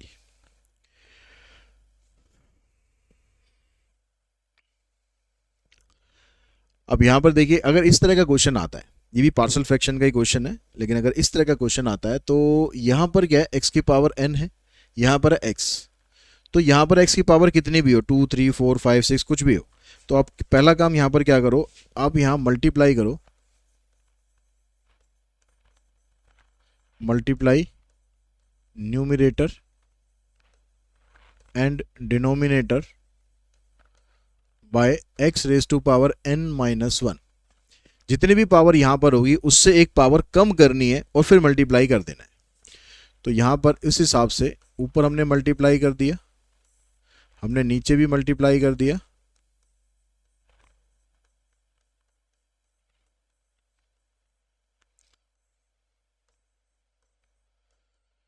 नीचे जब आप इसको इससे मल्टीप्लाई करोगे तो लॉज ऑफ एक्सपोनेंट लगाएंगे तो x की पावर n हो जाएगा यहाँ पर। तो ये दोनों जो पावर आपकी ना सेम बनेगी, ये मल्टीप्लाई करा इसी हिसाब से जाता है कि आपकी पावर सेम आ जाए। और साथ ही साथ इसका डेरिवेटिव अगर आप देखोगे तो इसके डेरिवेटिव में ये वाली टर्म आती है, तो यानी यहाँ पर आपको पहले सब्स्टिट्यूशन लगाकर इसको थोड़ा सिंपल करना है। तो आप पुट करेंगे x की पावर n को t, तो ये n आगे आएगा, x की power n minus one dx equals to dt, यानी dx की वैल्यू बनेगी 1/n x की power n minus one dt। इस वैल्यू को आप यहां पर पुट कर देंगे, ये t आ गया, ये t प्लस वन और यहां पर आ जाएगा dt अपॉन में n x की पावर n माइनस वन। तो ये आपका कैंसिल हो जाएगा, ये वाला n बाहर शिफ्ट कर देंगे। अब यहां पर नीचे हमारे पास ये दो फैक्टर आ गए, तो इसमें हम लगाएंगे पार्शियल फ्रैक्शन, लेकिन इसमें भी मैं आपको एक डायरेक्ट तरीका बता रहा हूँ और बिल्कुल वैलिड तरीका आप कर सकते हो, ऐसा नहीं कि भाई शॉर्टकट है तो आप नहीं कर सकते, कर सकते हो। ठीक है, अगर आपके पास ये दो फंक्शन है और ये दोनों फंक्शन मल्टीप्लाई में जो दिए हुए हैं कंजिक्यूटिव फंक्शन है, कंजिक्यूटिव मतलब जैसे अगर मैं लिखूँ 1/2 इंटू में 3, ये दोनों कंजिक्यूटिव है, तो इसको हम ऐसे भी लिख सकते हैं 1/2 माइनस 1/3। तो वही तरीका आप यहाँ भी यूज़ कर सकते हो, ये दोनों कंजिक्यूटिव फंक्शन है, ये छोटे वाला ये उससे बड़ा है, ठीक है, कंजिक्यूटिव होनी चाहिए लेकिन, तो आप इसको डायरेक्टली ऐसे लिख सकते हो 1/n 1/t minus 1/t plus one. अगर आप इसको पार्शियल फ्रैक्शन से करते तो a की वैल्यू 1 आती है और b की वैल्यू -1 आती, लेकिन इसमें आप डायरेक्टली कर सकते हो अगर इस तरह का क्वेश्चन है तो। ये दोनों कंजिक्यूटिव नंबर होने चाहिए। अब इसमें आप इंटीग्रेशन कर दो इसका 1/n log t minus log t plus one. अब इन दोनों को इकट्ठा कर देंगे तो 1/n log t अपॉन में t प्लस वन प्लस में c। अब t की जगह अब ये वैल्यू डाल दो x की पावर n, तो आंसर बन गया 1/n log x की power n divided by x की power n plus one plus c। ये हमारा आंसर बना। उसके बाद आते हैं हम नेक्स्ट क्वेश्चन पर, क्वेश्चन नंबर 4 पर। यहाँ पर देखिए, यहाँ पर कहता है कि आपको इंटीग्रेट करना है x फिर log x का स्क्वायर 3 log x प्लस में 2। अब यहाँ पर जो फंक्शन है log x का स्क्वायर है, यहाँ पर log x है, और log x का जो डेरिवेटिव होता है 1/x होता है, तो वो भी आपको देखो क्वेश्चन में यहाँ पर दिया हुआ है, ये डिनोमिनेटर में दिया हुआ है तो 1/x हो गया ना। तो यानी यहां पर भी आपको पहले सब्स्टिट्यूशन से ही स्टार्ट करना पड़ेगा, आपको पुट करना पड़ेगा log x को t, तो इसका derivative 1/x dx equals to dt, और dx की वैल्यू आ जाएगी x इंटू में dt। तो ये आ गया आपके पास 1/x, ये बन गया t square minus 3t plus 2, और dx की जगह आ गया x dt। इससे ये हो गया कैंसिल। अब ये वाली जो टर्म बची है, अगर इसको आप स्प्लिट कर सकते हो तो स्प्लिट कर सकते हो तो कर दो। तो मल्टीप्लाई करने पर आपके पास चाहिए 2 और सॉल्व करने पर चाहिए -3, तो हम ऐसे लिख सकते हैं t - 2 और t - 1। ठीक है, t - 2 और t - 1, इन दोनों को आप सॉल्व करोगे तो आपके पास ये बनेगा। अब यहाँ पर भी देखो, ये दोनों कंसेक्यूटिव नंबर बन गए, ये t - 2 है, फिर इसमें 1 ऐड करोगे तो ये आ जाएगा t - 1, यानी ये छोटे वाला नंबर है, ये बड़े वाला नंबर है। तो इसको भी आप ऐसे लिख सकते हो डायरेक्टली कि 1/t - 2, फिर माइनस का साइन, 1/t - 1, तो ये आ जाएगा log of t - 2 log of t - 1 plus में c, यानी log ऑफ t - 2 अपॉन में t - 1। अब t की जगह पर log x पुट कर देंगे हम, तो log ऑफ log x - 2 और log x - 1 प्लस में c, ये आपका आंसर बना। उसके बाद जो नेक्स्ट टॉपिक है हमारा वो है सम स्पेशल इंटीग्रल। तो सम स्पेशल इंटीग्रल ये सीबीएसई अप्लाइड मैथ्स में सिलेबस में तो नहीं है, लेकिन सीयूटी के सिलेबस में ये आते हैं, तो ये आपको वैसे भी कर लेने चाहिए, और साथ ही साथ कुछ इंटीग्रेशन में कुछ क्वेश्चन में आपको इनकी हेल्प मिल भी सकती है, तो इसलिए बेटर है कि आप इसको कर ले। और यहाँ पर ये वाली जो दोनों फार्मूले हैं, ये दोनों पार्शियल फ्रैक्शन के पार्ट हैं, तो ये वाले तो डेफिनेटली कोर्स में है ही। आप ये वाले कह सकते हो कि सिलेबस में नहीं है, लेकिन क्योंकि आपको आगे भी बेनिफिट होगा तो ये बेटर है कि आप लोग इनको कर लें। तो यहाँ पर देखिए, पहला इस फार्मूले में कहता है इन फार्मूलों को याद करना है, तो पेयर्स में याद करना बड़े इजीली याद हो जाएंगे। ठीक है, 1/x² माइनस a स्क्वायर का फार्मूला बना 1/2a log x माइनस ए अपॉन एक्स प्लस ए। ठीक है, यहाँ पर x माइनस ए, तो ऊपर x माइनस ए, नीचे x प्लस ए। अब इस फार्मूले में अगर आप यहाँ से माइनस कॉमन निकाल दो, मतलब ऐसे लिख दो a² माइनस x², तो फार्मूला लगभग सेम सा है। बस फर्क क्या आ जाएगा, यहाँ पर जो प्लस वाली टर्म थी वो ऊपर शिफ्ट हो जाएगी, माइनस वाली नीचे शिफ्ट हो जाएगी। लेकिन माइनस वाली में एक चीज़ और करना है आपको, या a माइनस एक्स करना है, यहाँ पर x माइनस ए था, या a माइनस एक्स करना है। आपको तो कन्फ्यूज हो जाओगे सर कहाँ पर a माइनस एक्स करना है, कहाँ पर x माइनस ए करना है, पता कैसे चलेगा? तो उसका भी सिंपल तरीका है। यहाँ पर देखो, यहाँ x माइनस ए तो यहाँ x माइनस ए है, यहाँ पर a माइनस एक्स की फॉर्म है तो यहाँ पर भी a माइनस एक्स की फॉर्म है। ठीक है, उसके बाद जब इन दोनों फार्मूले पे आते हैं तो 1/√x² प्लस a स्क्वायर है, 1/√x² माइनस a स्क्वायर है। तो इसका फार्मूला होता है सीधा लॉग लगाओ, x लिखो, प्लस का साइन, और उसके बाद जो ये क्वेश्चन है ये उठा के यहाँ पर लिख दिया, ये क्वेश्चन है उठा के यहाँ लिख दिया। ठीक है, अगर यही दोनों टर्म हो लेकिन ये न्यूमिनेटर में हो दोनों, तो उसमें क्या हो जाएगा, ये वाला पोर्शन और ऐड हो जाएगा, x/2, दोनों में x/2 है। उसके बाद जो रूट वाली टर्म है ये उठा के हमने यहाँ पर रख दी है, यहाँ पर प्लस हाफ a स्क्वायर है, यहाँ पर माइनस हाफ a स्क्वायर है। तो प्लस क्यों लगेगा, क्योंकि यहाँ पर प्लस है इसलिए प्लस हाफ a स्क्वायर है, यहाँ पर ये माइनस है तो यहाँ माइनस हाफ a स्क्वायर है। उसके आगे का पोर्शन ये यही है। ठीक है, log x plus same question रख देना है, यहाँ पर log x प्लस जो क्वेश्चन उठा के वो रख देना है। तो ऐसे पेयर में थोड़ा समझ के याद करोगे तो इजीली आपको याद हो जाएंगे। अब इसके जब क्वेश्चन करेंगे तो ये देखो दोनों, ये वाला 1 में है, तो अपॉन में है तो मतलब आपको इन दोनों में से फॉर्मेट यूज़ करना है। माइनस में है तो ये वाला फॉर्मेट यूज़ करेंगे, तो हमारे पास क्या बनेगा आंसर। उसके लिए पहले इसको स्टैंडर्ड फॉर्म में लाएंगे, 1/√36 को लिख लेंगे ऐसे 6x का होल स्क्वायर, 25 को लिख लो आप 5 का स्क्वायर। अब जो फार्मूला था इसका, इसके अकॉर्डिंग यहाँ पर होना चाहिए था log x प्लस जो भी क्वेश्चन है आपका, ये क्वेश्चन उठा के लिख देना है,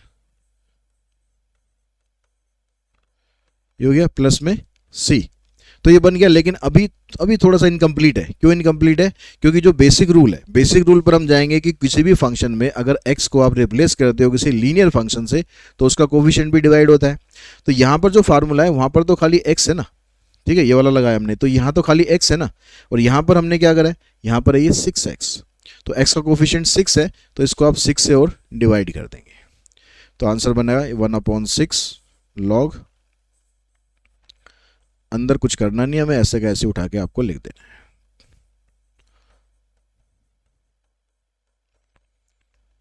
ठीक है, ऐसे यहां पर देखो, यहां पर प्लस वाला बनेगा, तो सेम ही क्वेश्चन है। 49 को आप लिख दो ऐसे 7x का होल स्क्वायर प्लस 4 का स्क्वायर। तो यहां पर ये 7x है, तो यह आ जाएगा log 7x plus 49x square plus 16 divided by 7, तो उसको मैंने यहां पर लिख दिया 1/7। ये आंसर आ गया। ठीक है, उसके बाद देखिए यहां पर कह रहा है 1/x² माइनस 16, तो ये जो पहले दो फार्मूले थे ये उनमें बन गया, तो इसको भी स्टैंडर्ड फॉर्मेट में लिखोगे तो आ जाएगा 1/x² माइनस 4 का स्क्वायर। तो ये बनेगा आपका सीधा लॉग ऑफ 1/2a, 1/2a पहले आएगा, तो 1/2 a की वैल्यू है 4 log x minus a upon x plus a plus में c। अब यहां पर 1/8 बन जाएगा ये।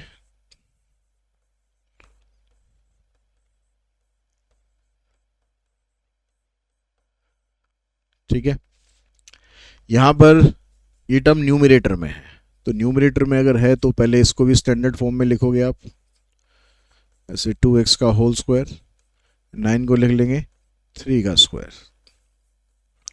तो जब न्यूमरेटर में होता है तो हम फार्मूले में स्टार्ट करते हैं x/2 से, तो x की जगह यहाँ पर 2x है, तो 2x/2 और फिर इनटू में जो ये क्वेश्चन है ये उठा के लिख देते हैं,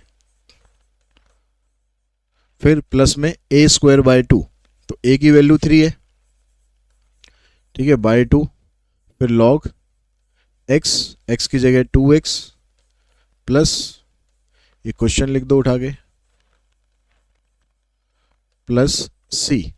अब यहां पर भी देखो x की जगह हम 2x लिख रहे हैं, तो इस पूरे को आपको 2 से डिवाइड कर देना है, तो ये वाला 2 यहां शिफ्ट हो जाएगा, तो ये x/2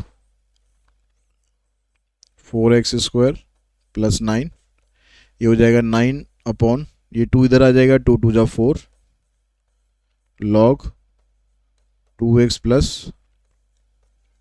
4x² plus 9 plus c। ये आपका आंसर बनेगा।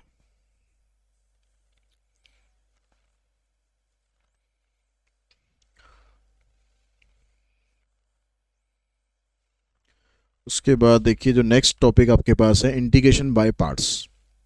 तो इंटीग्रेशन बाय पार्ट्स जब आप अप्लाई करेंगे तो इसमें कहता है कि आपके पास अगर ये दो फंक्शन है f(x) और g(x), इन दोनों में से पहले हमें एक फर्स्ट फंक्शन और एक सेकंड फंक्शन बनाना पड़ेगा।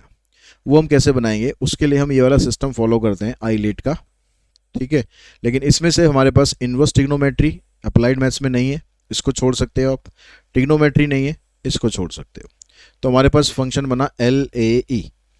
तो LAE के हिसाब से हमें डिसाइड करना है। L का मतलब है लॉग फंक्शन, A का मतलब है अलजेब्रा, E का मतलब है एक्सपोनेंशियल।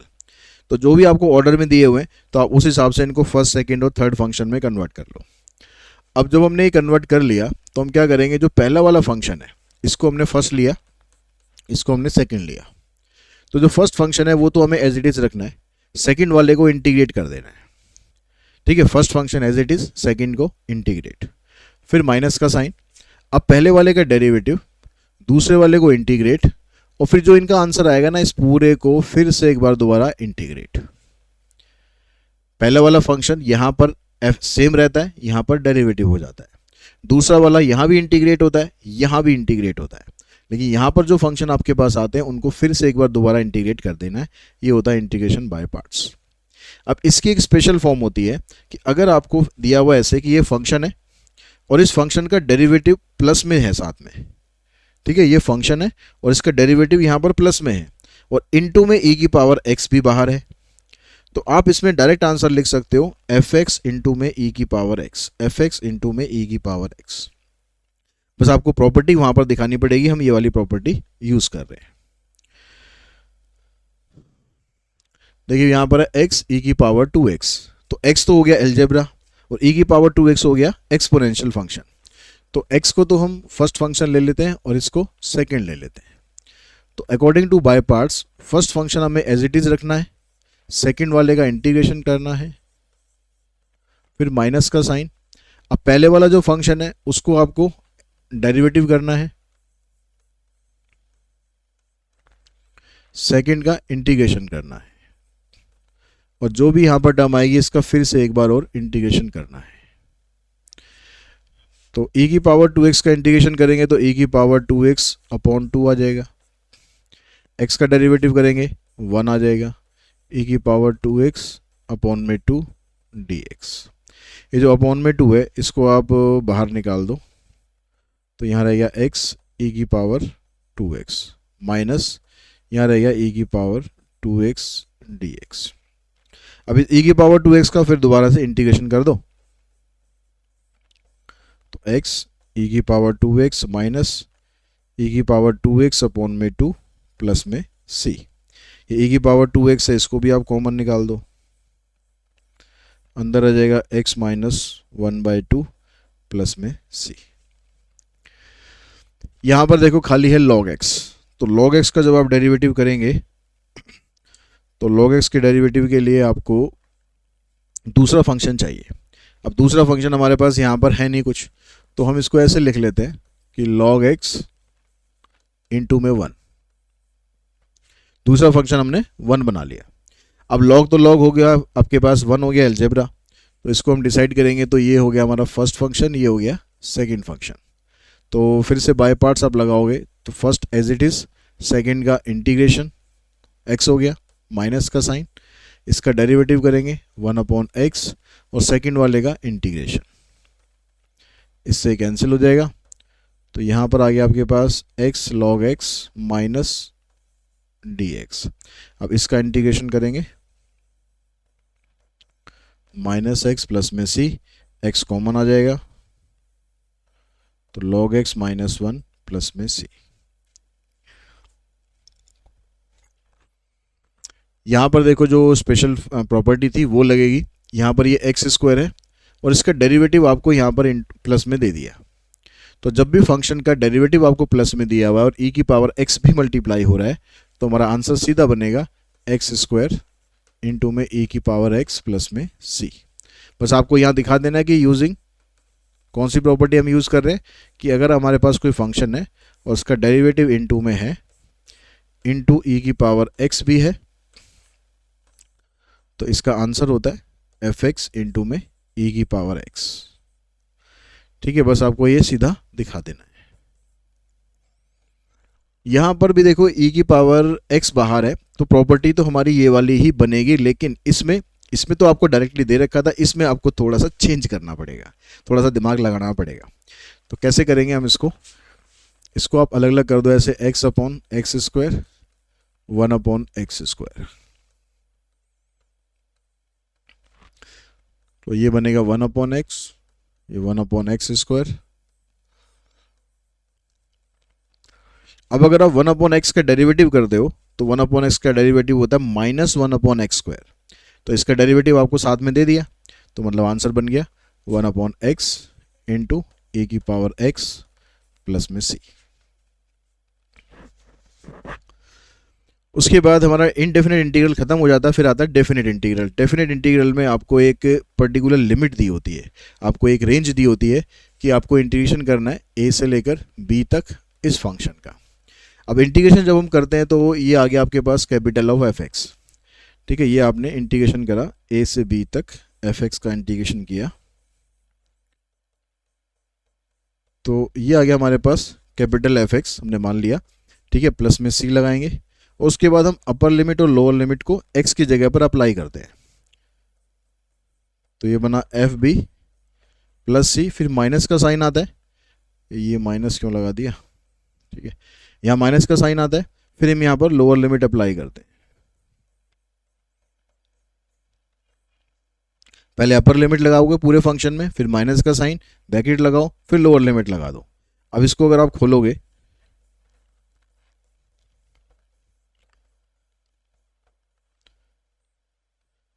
तो आपके पास बनेगा ये F B minus F A. तो इसलिए जब हम डेफिनेट इंटीग्रल करते हैं तो ये सी का तो हो जाता है काम तमाम, इसलिए हम इस सी को लिखते ही नहीं है, हम डायरेक्टली ऐसे लिखेंगे। बट जो भी हम इंटीग्रेशन करेंगे एफ एक्स, सी नहीं लिखेंगे, क्योंकि पता है सी तो आगे जाके कट ही जाना है जब आप लिमिट लगाओगे।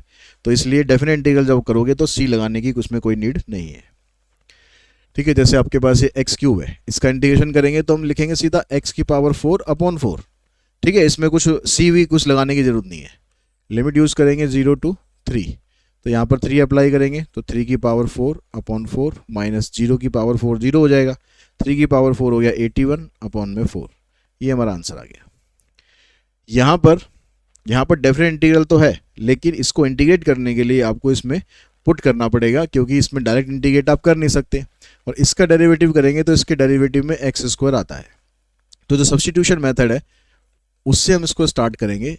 एक्स क्यूब प्लस 1 को हमने पुट किया टी,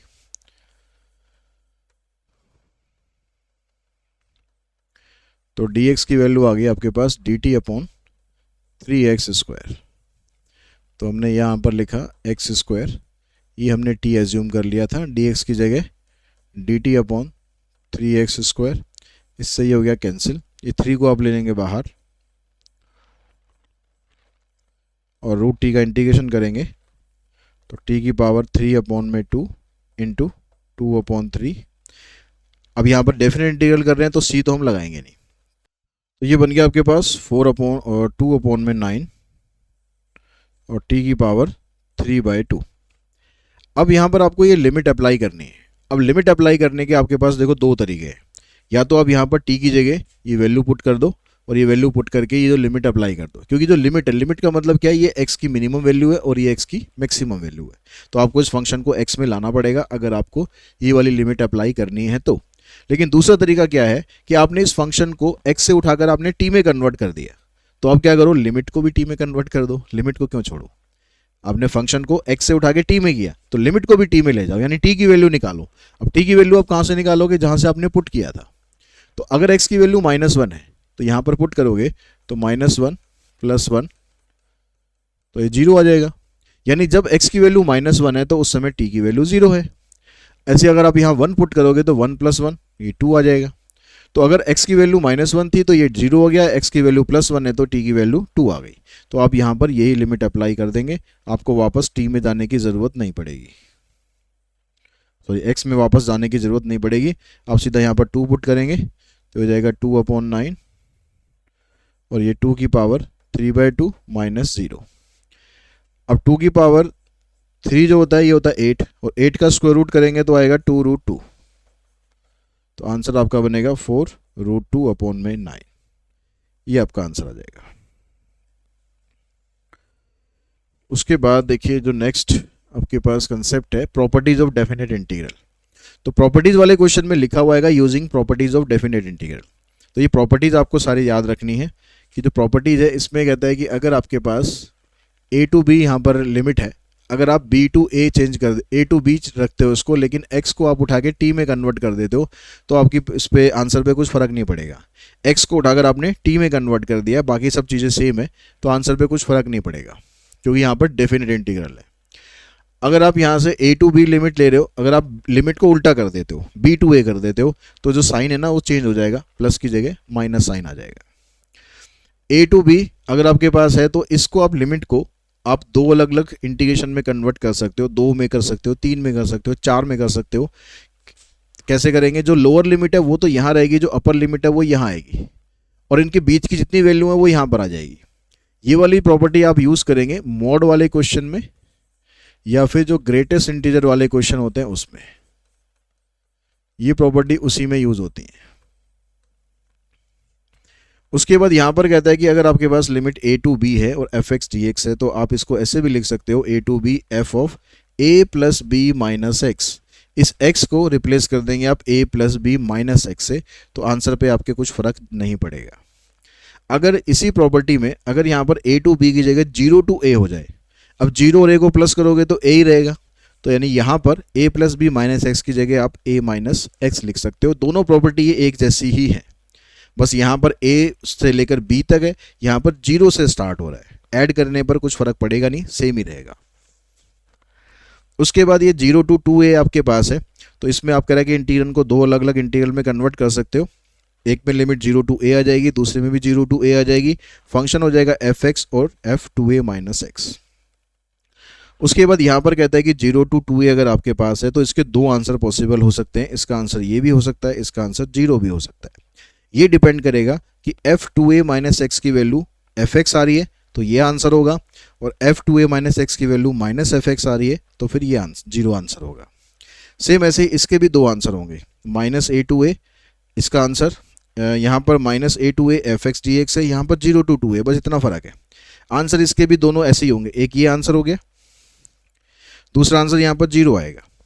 ठीक है, इसके लिए कंडीशन क्या होगी, अगर f - x f(x) के बराबर आता है तो हमारा ये आंसर होगा, इसको हम इवन फंक्शन भी बोलते हैं।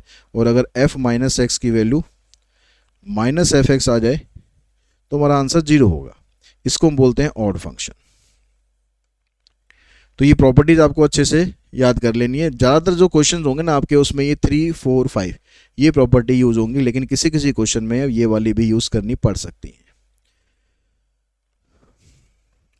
अब देखिए यहाँ पर भी मॉड है, ये दोनों मॉड के ही क्वेश्चन है। तो मॉड वाले क्वेश्चन में आपको क्या करना चाहिए, ये जो मॉड के अंदर जो फंक्शन दिया हुआ है ना, इसको आप पुट कर लो 0, तो आपको x की वैल्यू मिल गई 2। अब जो आपको यहाँ पर लिमिट दे रखी थी इसने 0 से 4, इसके बीच में आपके पास वैल्यू आ गई 2। अगर ये वैल्यू इसके बीच में आ रही है तो कंसीडर करनी है, अगर नहीं आ रही तो इसको छोड़ देंगे। ठीक है, फिर हमारे पास अब क्या बना, 0 से 2 एक लिमिट बन गई, और फिर दूसरी 2 से 4 बन गई। अब हमें इस मॉड को हटाना है, इस मॉड को हटाकर हमें इसके साइन चेक करने हैं कि कब यह प्लस होगा कब ये माइनस होगा। तो उसके लिए हम क्या करते हैं, 2 से 4 के बीच में एक वैल्यू ले लो, मान लो 3 ले ली हमने, तो 3 को आप यहाँ पर पुट करके देखो कि साइन आपका प्लस आएगा या माइनस आएगा। तो 3 - 2 +1 आएगा। मोड को नहीं देखना, उसमें सिर्फ उसके अंदर वाली वैल्यूज को देखना है, प्लस आएगा। तो यानी इसमें इस लिमिट के लिए हमारे पास जो फंक्शन है ये प्लस में है। अब यहां पर देखो 0 से 2 के बीच में हमने वैल्यू ले ली 1, तो अगर 1 को यहां पुट करता हूं मैं 1 - 2 तो -1 आ रहा है, यानी इसमें इस लिमिट में हमारा जो फंक्शन है वो माइनस वाली वैल्यू दे रहा है। अब ये आपके पास फंक्शन हो गया, बस इसको इंटीग्रेट कर दो, x² / 2 -2x - 2x limit 0 to 2, यहाँ पर करेंगे x² / 2 -2x लिमिट 2 to 4। तो यहाँ पर 2 पुट करोगे आप तो 4/2 मतलब 2 हो जाएगा, ये 2 2 जा 4, 0 पुट करोगे दोनों में तो 0 ही रहना है। इधर आ जाएगा 16/2 8, 4 2 जा 8, फिर माइनस का साइन, यहाँ से आ जाएगा 2, यहाँ से आ जाएगा 4। तो 2 - 4 -2 और एक माइनस बाहर है तो +2 हो गया, ये कैंसिल हो गया, यहाँ से भी +2 आएगा, आंसर आ जाएगा इसका 4। इसमें देखो यहाँ पर कहता है x³ - x, तो वही तरीका यूज करो जो हमने यहाँ पर यूज किया है, इसको आप पुट करो, x³ - x को 0 पुट करो, x यहाँ से कॉमन आया, इसके फैक्टर करेंगे, एक x - 1 और एक x + 1, तो x की आपको 3 वैल्यू मिलेगी, यहाँ से 0, यहाँ से 1 और यहाँ से -1। तो लिमिट आपके पास है -1 से 2, तो -1 तो इससे स्टार्ट ही हो रहा है, ठीक है, तो उस वाली वैल्यू को अलग से लेने की जरूरत तो है नहीं, एक वैल्यू 0 आएगी, एक वैल्यू 1 आएगी, तो हमारे पास ये 3 बन गए, -1 से 0 और 0 से 1 और उसके बाद 1 से 2। और फिर साइन चेक करो कि कहाँ पर नेगेटिव कहाँ पर पॉजिटिव आएगा। तो अगर आप -1 से 0 को चेक करते हो, इसको आप ना वेवी कर्व मेथड से भी कर सकते हो, जैसे हमने एप्लीकेशन ऑफ डेरिवेटिव में किया था, अगर वो आपको आता है तो उससे भी कर सकते हो। ठीक है, अब -1 से 0 के बीच में हमने वैल्यू ले ली -0.5। अब -0.5 आप यहाँ पर मत रखो, यहाँ पर रखोगे तो कैलकुलेशन करनी पड़ेगी, आप यहाँ पर रखो, उससे हमें सिर्फ यहाँ पर साइन देखना है, कैलकुलेशन नहीं करनी, साइन देखना है। तो -0.5 यहाँ पर रखोगे तो नेगेटिव आएगा, यहाँ रखोगे तो नेगेटिव ये दोनों नेगेटिव ही रहेंगे, तो नेगेटिव नेगेटिव मिलकर पॉजिटिव बन गया, -0.5 + 1 तो पॉजिटिव आ गया, तो मतलब इस इंटरवल पर पॉजिटिव आ रहा है। ठीक है, 0 से 1 के बीच में हमने वैल्यू ले ली 0.5, 0.5 यहाँ रखोगे तो पॉजिटिव रहेगा, यहाँ रखोगे तो 0.5 - 1 नेगेटिव हो जाएगा, यहाँ पर पॉजिटिव, तो यहाँ नेगेटिव आएगा। ऐसे ही इन दोनों के बीच में वैल्यू ले ली 1.5, उसको रखोगे सब जगह तो पॉजिटिव आ रहा है, तो यानी पहली वाली लिमिट के लिए फंक्शन पॉजिटिव रहेगा, दूसरे वाली के लिए नेगेटिव होगा, और तीसरे वाली के लिए पॉजिटिव होगा। फंक्शन सेम ही रहेगा। अब इसको करो आप इंटीग्रेट, तो x की power 4 upon 4 minus x square upon में 2, लिमिट आ गई -1 से 0। तो इंटीग्रेशन तो सबका सेम ही रहना है, 0 से 1।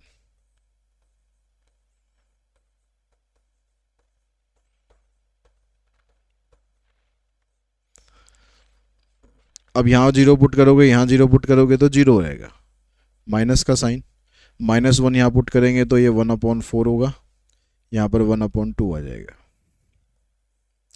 यहाँ पर 1 पुट करोगे तो 1/4 माइनस 1/2, 0 पुट करेंगे तो 0 रहेगा।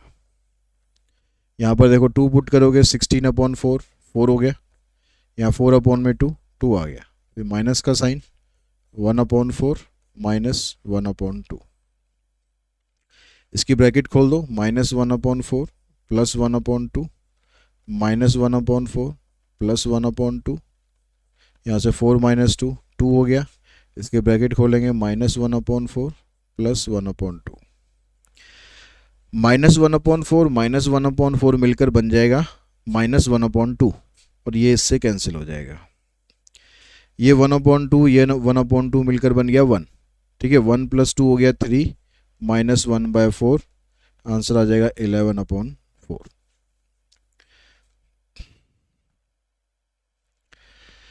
उसके बाद देखिए अब ये वाला क्वेश्चन है, ग्रेटेस्ट इंटीजर फंक्शन वाले क्वेश्चन है। तो इसमें कहता है कि भाई x यहाँ पर है और लिमिट है 0 to 2.5।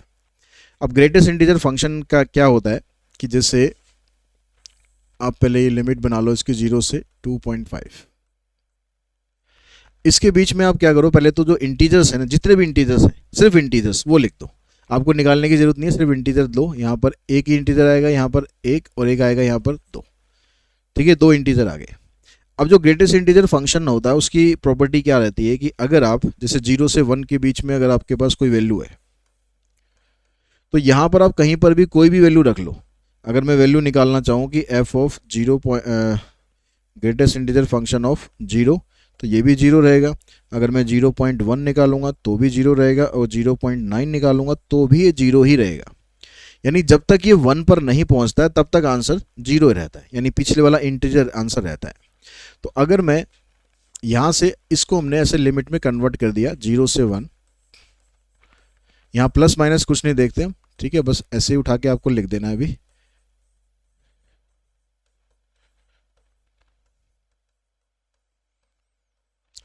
अभी जो ग्रेटेस्ट इंटीजर फंक्शन है इनको हमें हटाना है। तो अगर हम 0 से 1 के बीच में कोई भी वैल्यू रखते हैं, 0 से 1 के बीच में हम कोई भी वैल्यू रखते हैं तो आंसर क्या आएगा हमारा, 0 आएगा। तो हम यहाँ पर लिखेंगे कि भाई ये ग्रेटेस्ट इंटीजर की जो वैल्यू है ना 0 ही आनी है, आप कुछ भी रखो। ऐसे 1 से 2 के बीच में अगर आप रखोगे तो लोअर लिमिट यहाँ 1 है, तो यानी इसका आंसर आपका 1 ही आना है। ऐसे अगर 2 से 2.5 तक रखोगे तो इनका आंसर आपका 2 ही आना है। अब 0 को इंटीग्रेट करेंगे तो 0 हो जाएगा, सिर्फ इसको कर लो x, लिमिट ये आ गई, इसको करेंगे 2x, लिमिट आपकी ये आ गई, तो आ जाएगा 2 - 1, 2.5 × 2 यानी 5 हो जाएगा, -2 2 = 4, तो 5 और 2 7, 7 में से 5 गए, आंसर आ जाएगा 2। ठीक है, अब यहाँ पर भी देखो ग्रेटेस्ट इंटीजर फंक्शन है लेकिन यहाँ पर x नहीं है, यहाँ पर 3x है, तो इसमें हमें क्या करना पड़ेगा,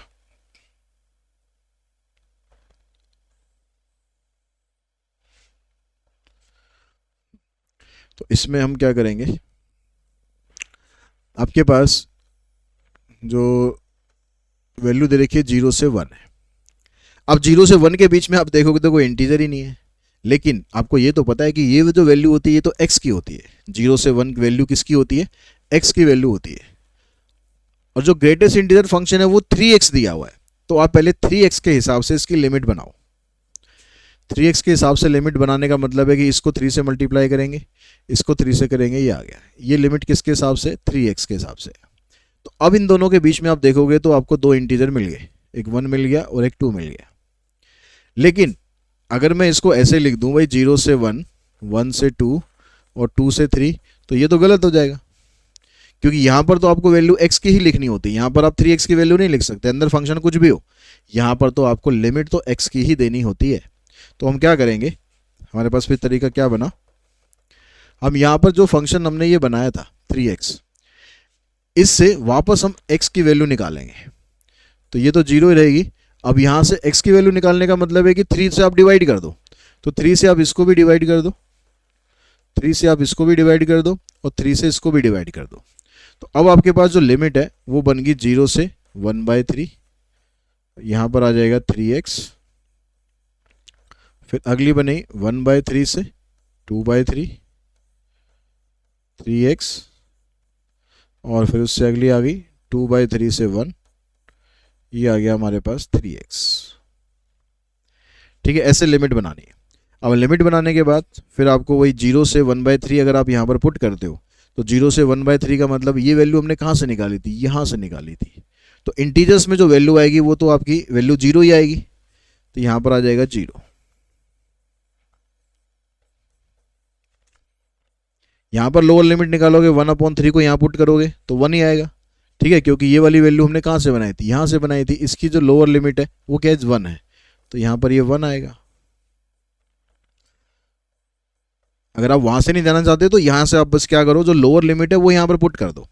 जैसे 1/3 है, x की जगह पुट करोगे तो 1 आएगा, यहाँ पर पुट करोगे तो 3 से 3 कैंसिल, 2 बचेगा, तो यहाँ पर 2 आ जाएगा। तो आप जैसे कंफर्टेबल हो वैसे निकाल दो। अब इनका इंटीग्रेशन करेंगे तो इसका तो 0 हो जाएगा, इसका x हो जाएगा, इसका 2x। तो अब यहाँ पर 2/3 माइनस 1/3, 2 माइनस 4/3। तो अपॉन 3 वाली टर्म देखो, एक ये है, एक ये है और एक ये है, तो 2 माइनस 1 1 हो गया, 1 माइनस 4 यानी -3/3 मतलब -1, तो 2 माइनस 1 आंसर आ गया आपका +1। उसके बाद देखिए नेक्स्ट आपके पास है, इस तरह के क्वेश्चन आएंगे तो यहाँ पर आपको प्रॉपर्टीज लगानी पड़ेगी P4 या P5। ठीक है, 4th और 5th प्रॉपर्टी। तो इसमें अगर इस तरह का क्वेश्चन आता है कि 1 माइनस एक्स की पावर यहाँ पर n हो, या पावर कुछ बड़ी पावर हो, या फ्रैक्शन में पावर हो, तो आपको इसमें क्या करना है, इसको हमने i लिया 0 to 1 x 1 माइनस एक्स की पावर n।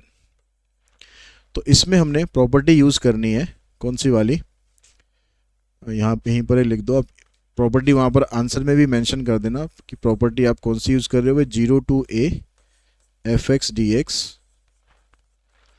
ये होता था 0 to a f of a minus x. तो जहाँ जहाँ x है वहाँ पर आप लिखेंगे 1 माइनस एक्स।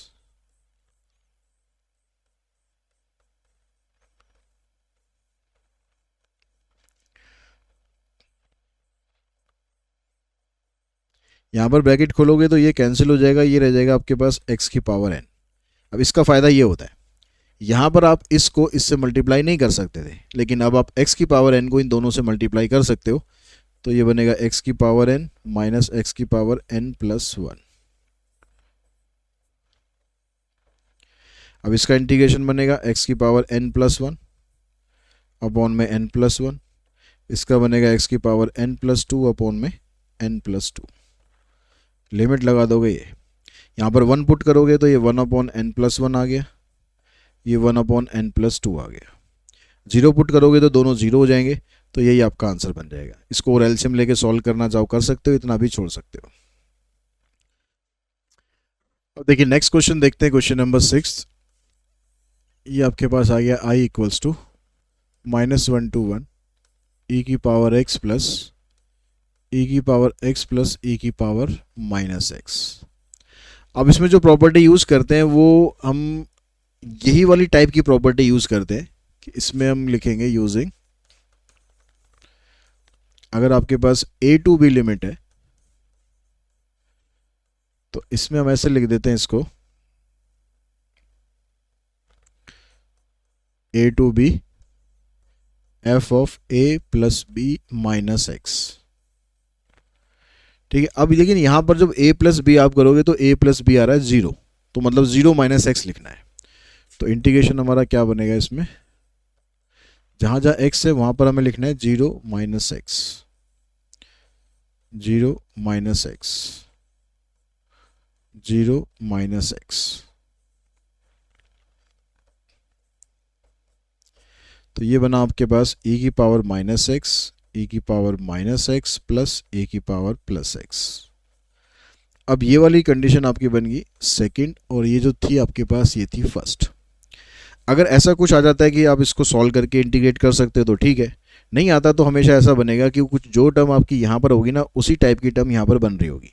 अब आप इन दोनों को ऐड करोगे, ऐड 1 एंड 2, तो ये भी आई है, ये भी आई है, तो आई आई आई 2i। ठीक है, और लिमिट आपकी सेम रहेगी। अब यहाँ पर e की पावर x है, इधर e की पावर x प्लस e की पावर माइनस एक्स, इसमें ये प्लस करेंगे।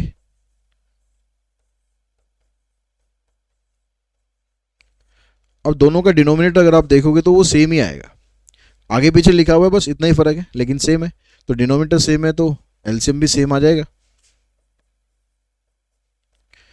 तो e की पावर x, e की power minus x divided by, नीचे भी सेम आ जाएगा और ये कैंसिल हो जाएगा, ये आ जाएगा 1। तो हमारे पास जो 2i की वैल्यू है, हमारे पास जो 2i की वैल्यू है ये बन जाएगी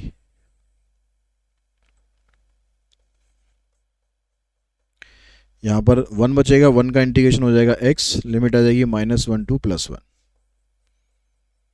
1 माइनस फिर माइनस का साइन, तो i की वैल्यू आ गई 1। ठीक है, उसके बाद जो नेक्स्ट क्वेश्चन है अगर उसको आप देखोगे तो वो भी इसी टाइप का क्वेश्चन बनना है जैसे हमने ये वाला करना है, उसमें भी बिल्कुल आपको सेम तरीके से अप्लाई करना है। ये आपका i हो गया, ये है cube root of x divided by cube root of x plus cube root of 4 minus x. तो यहाँ पर जब हम प्रॉपर्टी लगाएंगे तो a प्लस बी की जो वैल्यू है वो आएगी 4, यानी 4 माइनस एक्स करना है हमें। तो cube root of 4 minus x, cube root of 4 minus x, cube root of 4 minus x.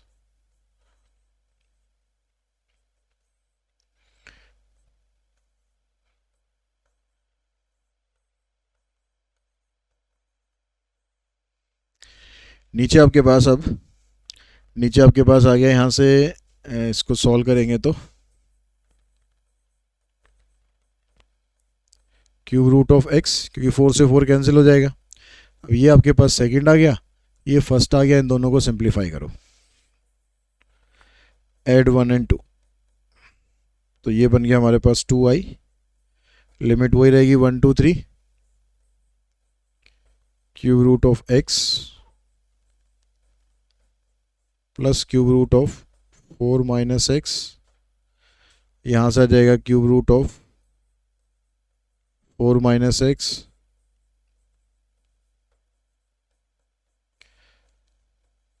तो यहाँ भी डिनोमिनेटर आप देखोगे सेम आएगा, एलसीएम लेंगे ऊपर भी सेम ही रहेगा।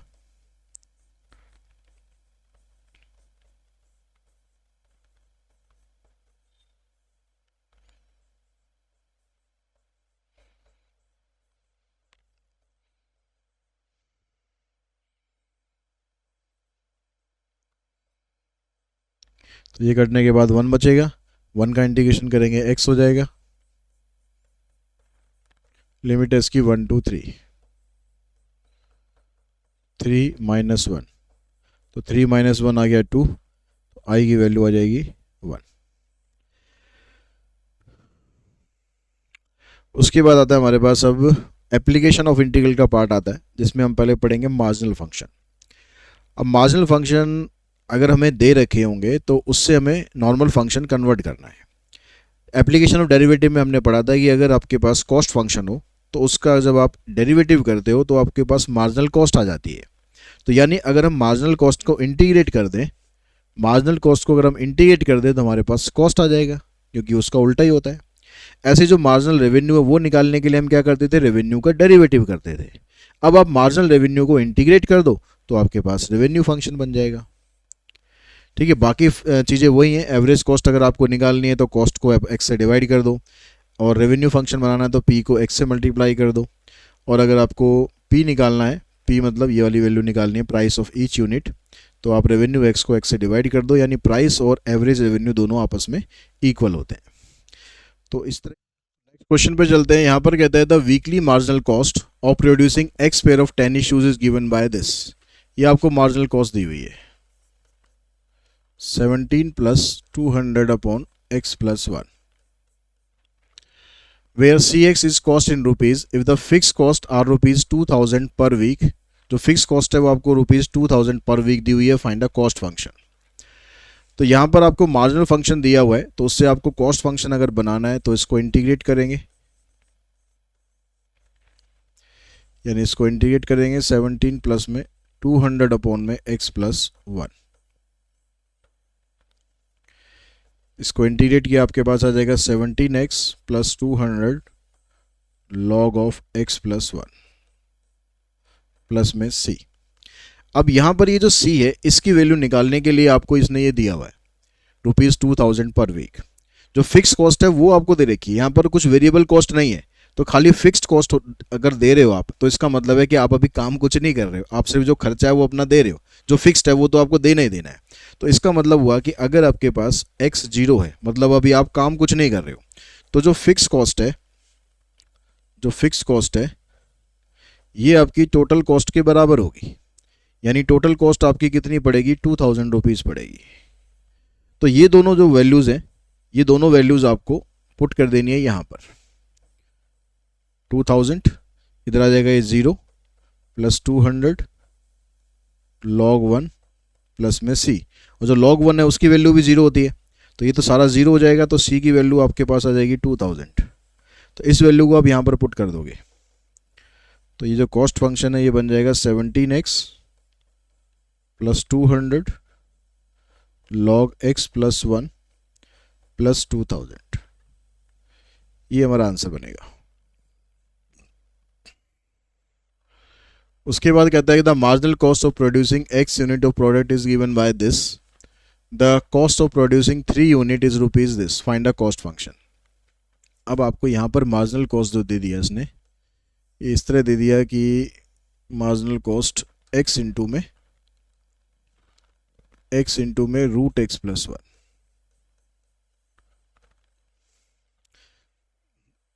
तो जब आप इसकी कॉस्ट फंक्शन निकालोगे तो आपको इसको इंटीग्रेट करना है। अब इसको इंटीग्रेट आप डायरेक्टली कर नहीं सकते, तो इसमें आपको लगाना पड़ेगा सब्स्टिट्यूशन मेथड। तो उसके लिए आपको x प्लस 1 को t पुट करना है, तो इसका डेरिवेटिव 1 हो जाएगा, मतलब dx इक्वल्स टू dt।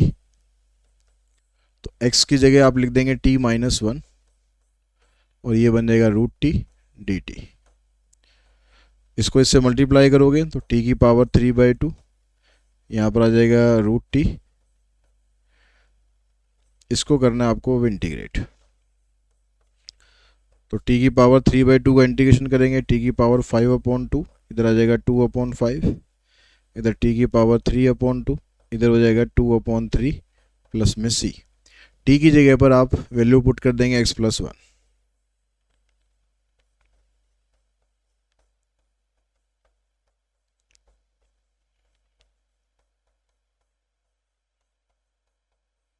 तो ये हमारे पास बन गया इसका कॉस्ट फंक्शन। अब इसमें आपको फिक्स कॉस्ट नहीं दे रखी है, इसमें आपको वेरिएबल कॉस्ट है। कह रहा है कि अगर 3 यूनिट का प्रोडक्शन करते हो तो आपकी कॉस्ट इतनी है, यानी अगर x की वैल्यू 3 है तो आपकी जो टोटल कॉस्ट है वो आपको इतनी दी हुई है। तो यहाँ पर टोटल कॉस्ट की जगह 7800 पुट करेंगे, और ये 2/5, यहाँ पर x की जगह आ जाएगा 3 प्लस 1 की पावर 5/2 माइनस 2/3 पावर 3 प्लस 1 उसकी पावर 3/2 प्लस में c। अब यहाँ पर देखो ये जो 3 + 1 की पावर 5/2 है, ये कैसे सॉल्व होगा। 3 + 1 हो गया 4 और इसकी पावर 5/2 है। ठीक है, इसकी पावर 5/2 है, तो 4 को हम ऐसे भी लिख सकते हैं 2 की पावर 2 और इसकी पावर 5/2 है, मतलब ये कैंसिल। तो ये 2 की पावर 5 बचा, तो 2 की पावर 5 होता है 32, तो यहाँ पर आप 32 पुट कर देंगे। ऐसे अगर आप इसको सॉल्व करेंगे तो यहाँ पर 2 की पावर 3 मतलब 8 बचेगा।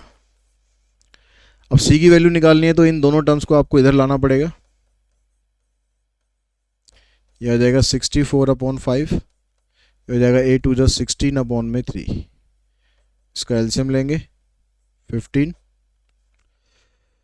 15 से इसको मल्टीप्लाई करोगे 15 × 120, 15 × 7 = 105 और 12, तो 12 और 7 19,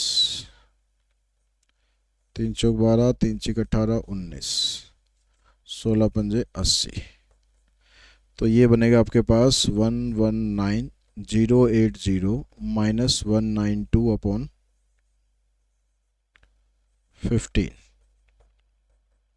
तो 10 - 2 8, 17 - 9 8, 9 - 1 8, इधर 8 1 1। तो ये आपके पास c की वैल्यू बनेगी। तो जो कॉस्ट फंक्शन है ये बन गया हमारे पास 2/5 x + 1 की पावर 5/2, 2/3 x + 1 की पावर 3/2 प्लस में c की जगह ये वैल्यू पुट कर देंगे। इसको डेसिमल में निकालने की कोई नीड नहीं है कि आपको डेसिमल में निकालना पड़ेगा। नेक्स्ट क्वेश्चन देखते हैं। इसमें कहता है कि marginal revenue function of A firm in the production of output is marginal revenue. Marginal revenue आपको दिया हुआ है, तो मार्जिनल रेवेन्यू आपको दिया हुआ है इसने 40 - 10x², where x is the level of output and the total revenue is 120 at 3 unit of output. Find the total revenue function. तो वही काम करेंगे, जो रेवेन्यू फंक्शन है इसको निकालने के लिए आपको इसको इंटीग्रेट करना है।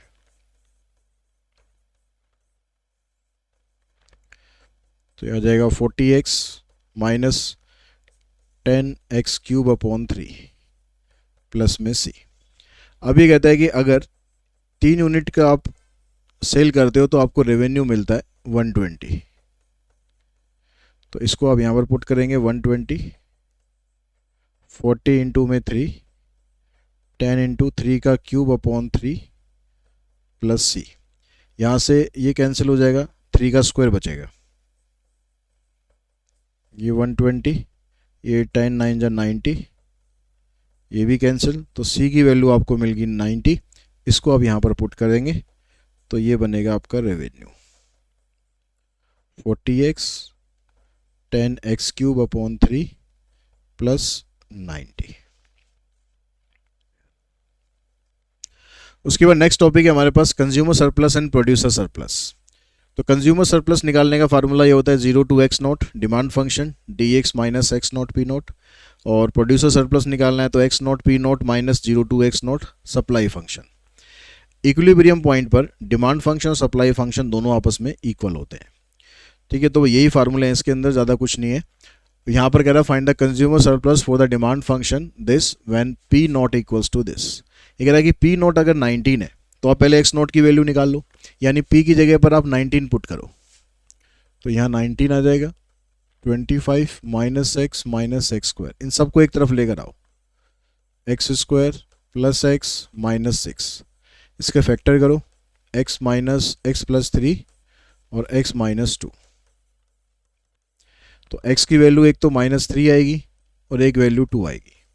अब x की वैल्यू जो माइनस में है उसको तो आप छोड़ दो, क्योंकि x जो है वो क्वांटिटी होती है तो नेगेटिव हो नहीं सकती। x = -3 does not exist. तो इसका मतलब क्या हुआ कि अगर आपके पास p0 19 है तो उस समय पर x0 जो है वो 2 है। अब आपसे पूछ रहा है कि कंज्यूमर सरप्लस, तो कंज्यूमर सरप्लस का फार्मूला लगाएंगे तो इसमें आएगा 0 to x0 demand function minus x not P not. तो एक्स नॉट की वैल्यू 2 आ गई। डिमांड फंक्शन आपको ये दे ही रखा है इसने 25 माइनस एक्स और माइनस एक्स स्क्वायर।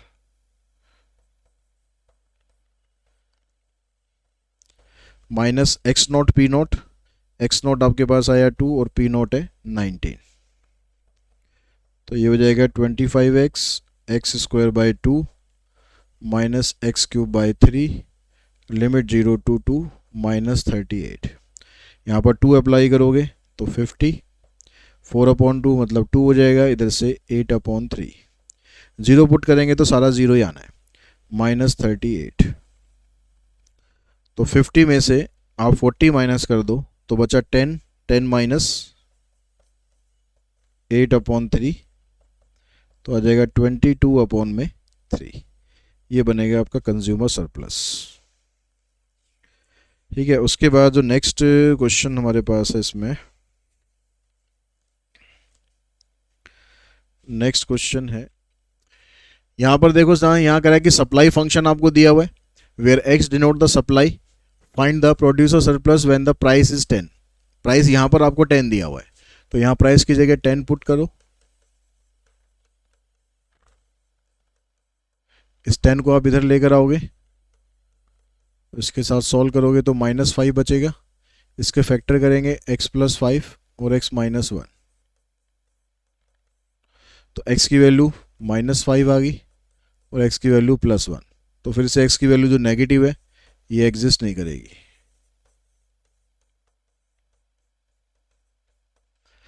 तो अगर हमारे पास P नॉट 10 है तो X नॉट 1 है। अब आपको निकालना है प्रोड्यूसर सरप्लस। इसके फार्मूले में पहले X नॉट P नॉट आता है, फिर 0 to X नॉट और यहाँ जाता है सप्लाई फंक्शन।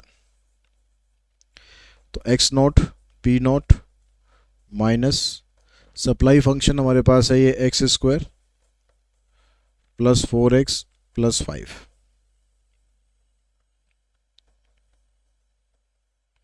तो इसका integration x³/3 plus 4x square upon 2 plus में 5x लिमिट 0 to 1।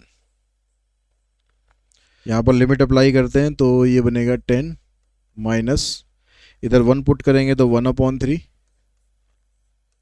प्लस यहाँ पर 2x स्क्वायर है तो यहाँ 2 हो जाएगा प्लस यहाँ 5x है इधर 5 हो जाएगा और 0 पुट करेंगे यहाँ तो सब 0 हो जाएगा। तो 10 में से 7 माइनस करोगे 3 आ जाएगा, 3 - 1/3 यानी 8/3। ये हमारा आंसर आएगा। यहाँ पर कहता है कि suppose that demand is given by this, ये डिमांड फंक्शन है, where x is the quantity demand and p is the price of good. Supply is described by the equation this. What is the equilibrium price and quantity? तो equilibrium पर जो demand function है और supply function है ये दोनों आपस में इक्वल होंगे। तो डिमांड और सप्लाई दोनों को आप इक्वल पुट कर दो।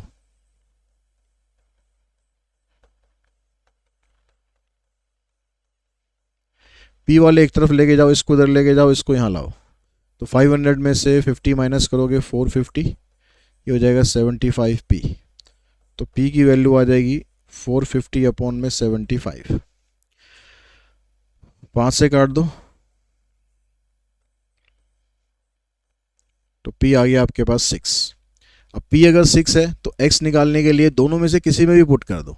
जैसे यहाँ पर पुट करेंगे 50 प्लस में 25 इंटू में p,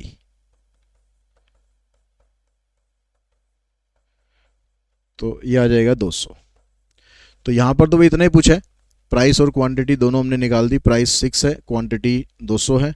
अगर यहाँ से प्रोड्यूसर सरप्लस या कंज्यूमर सरप्लस पूछता है तो उसके हिसाब से फिर आपको आगे इसको सॉल्व कर देना है। ठीक, तो इसी क्वेश्चन के साथ ये जो इंटीग्रेशन का वीडियो है इसको हम यहीं पर ही फिनिश करते हैं। आई होप आपको इससे सारा इंटीग्रेशन अच्छे से रिवाइज हो गया होगा, क्या क्या फार्मूलेज हैं और कैसे कैसे इसके क्वेश्चन आ सकते हैं। आज की इस वीडियो में इतना ही। Thanks to all of you.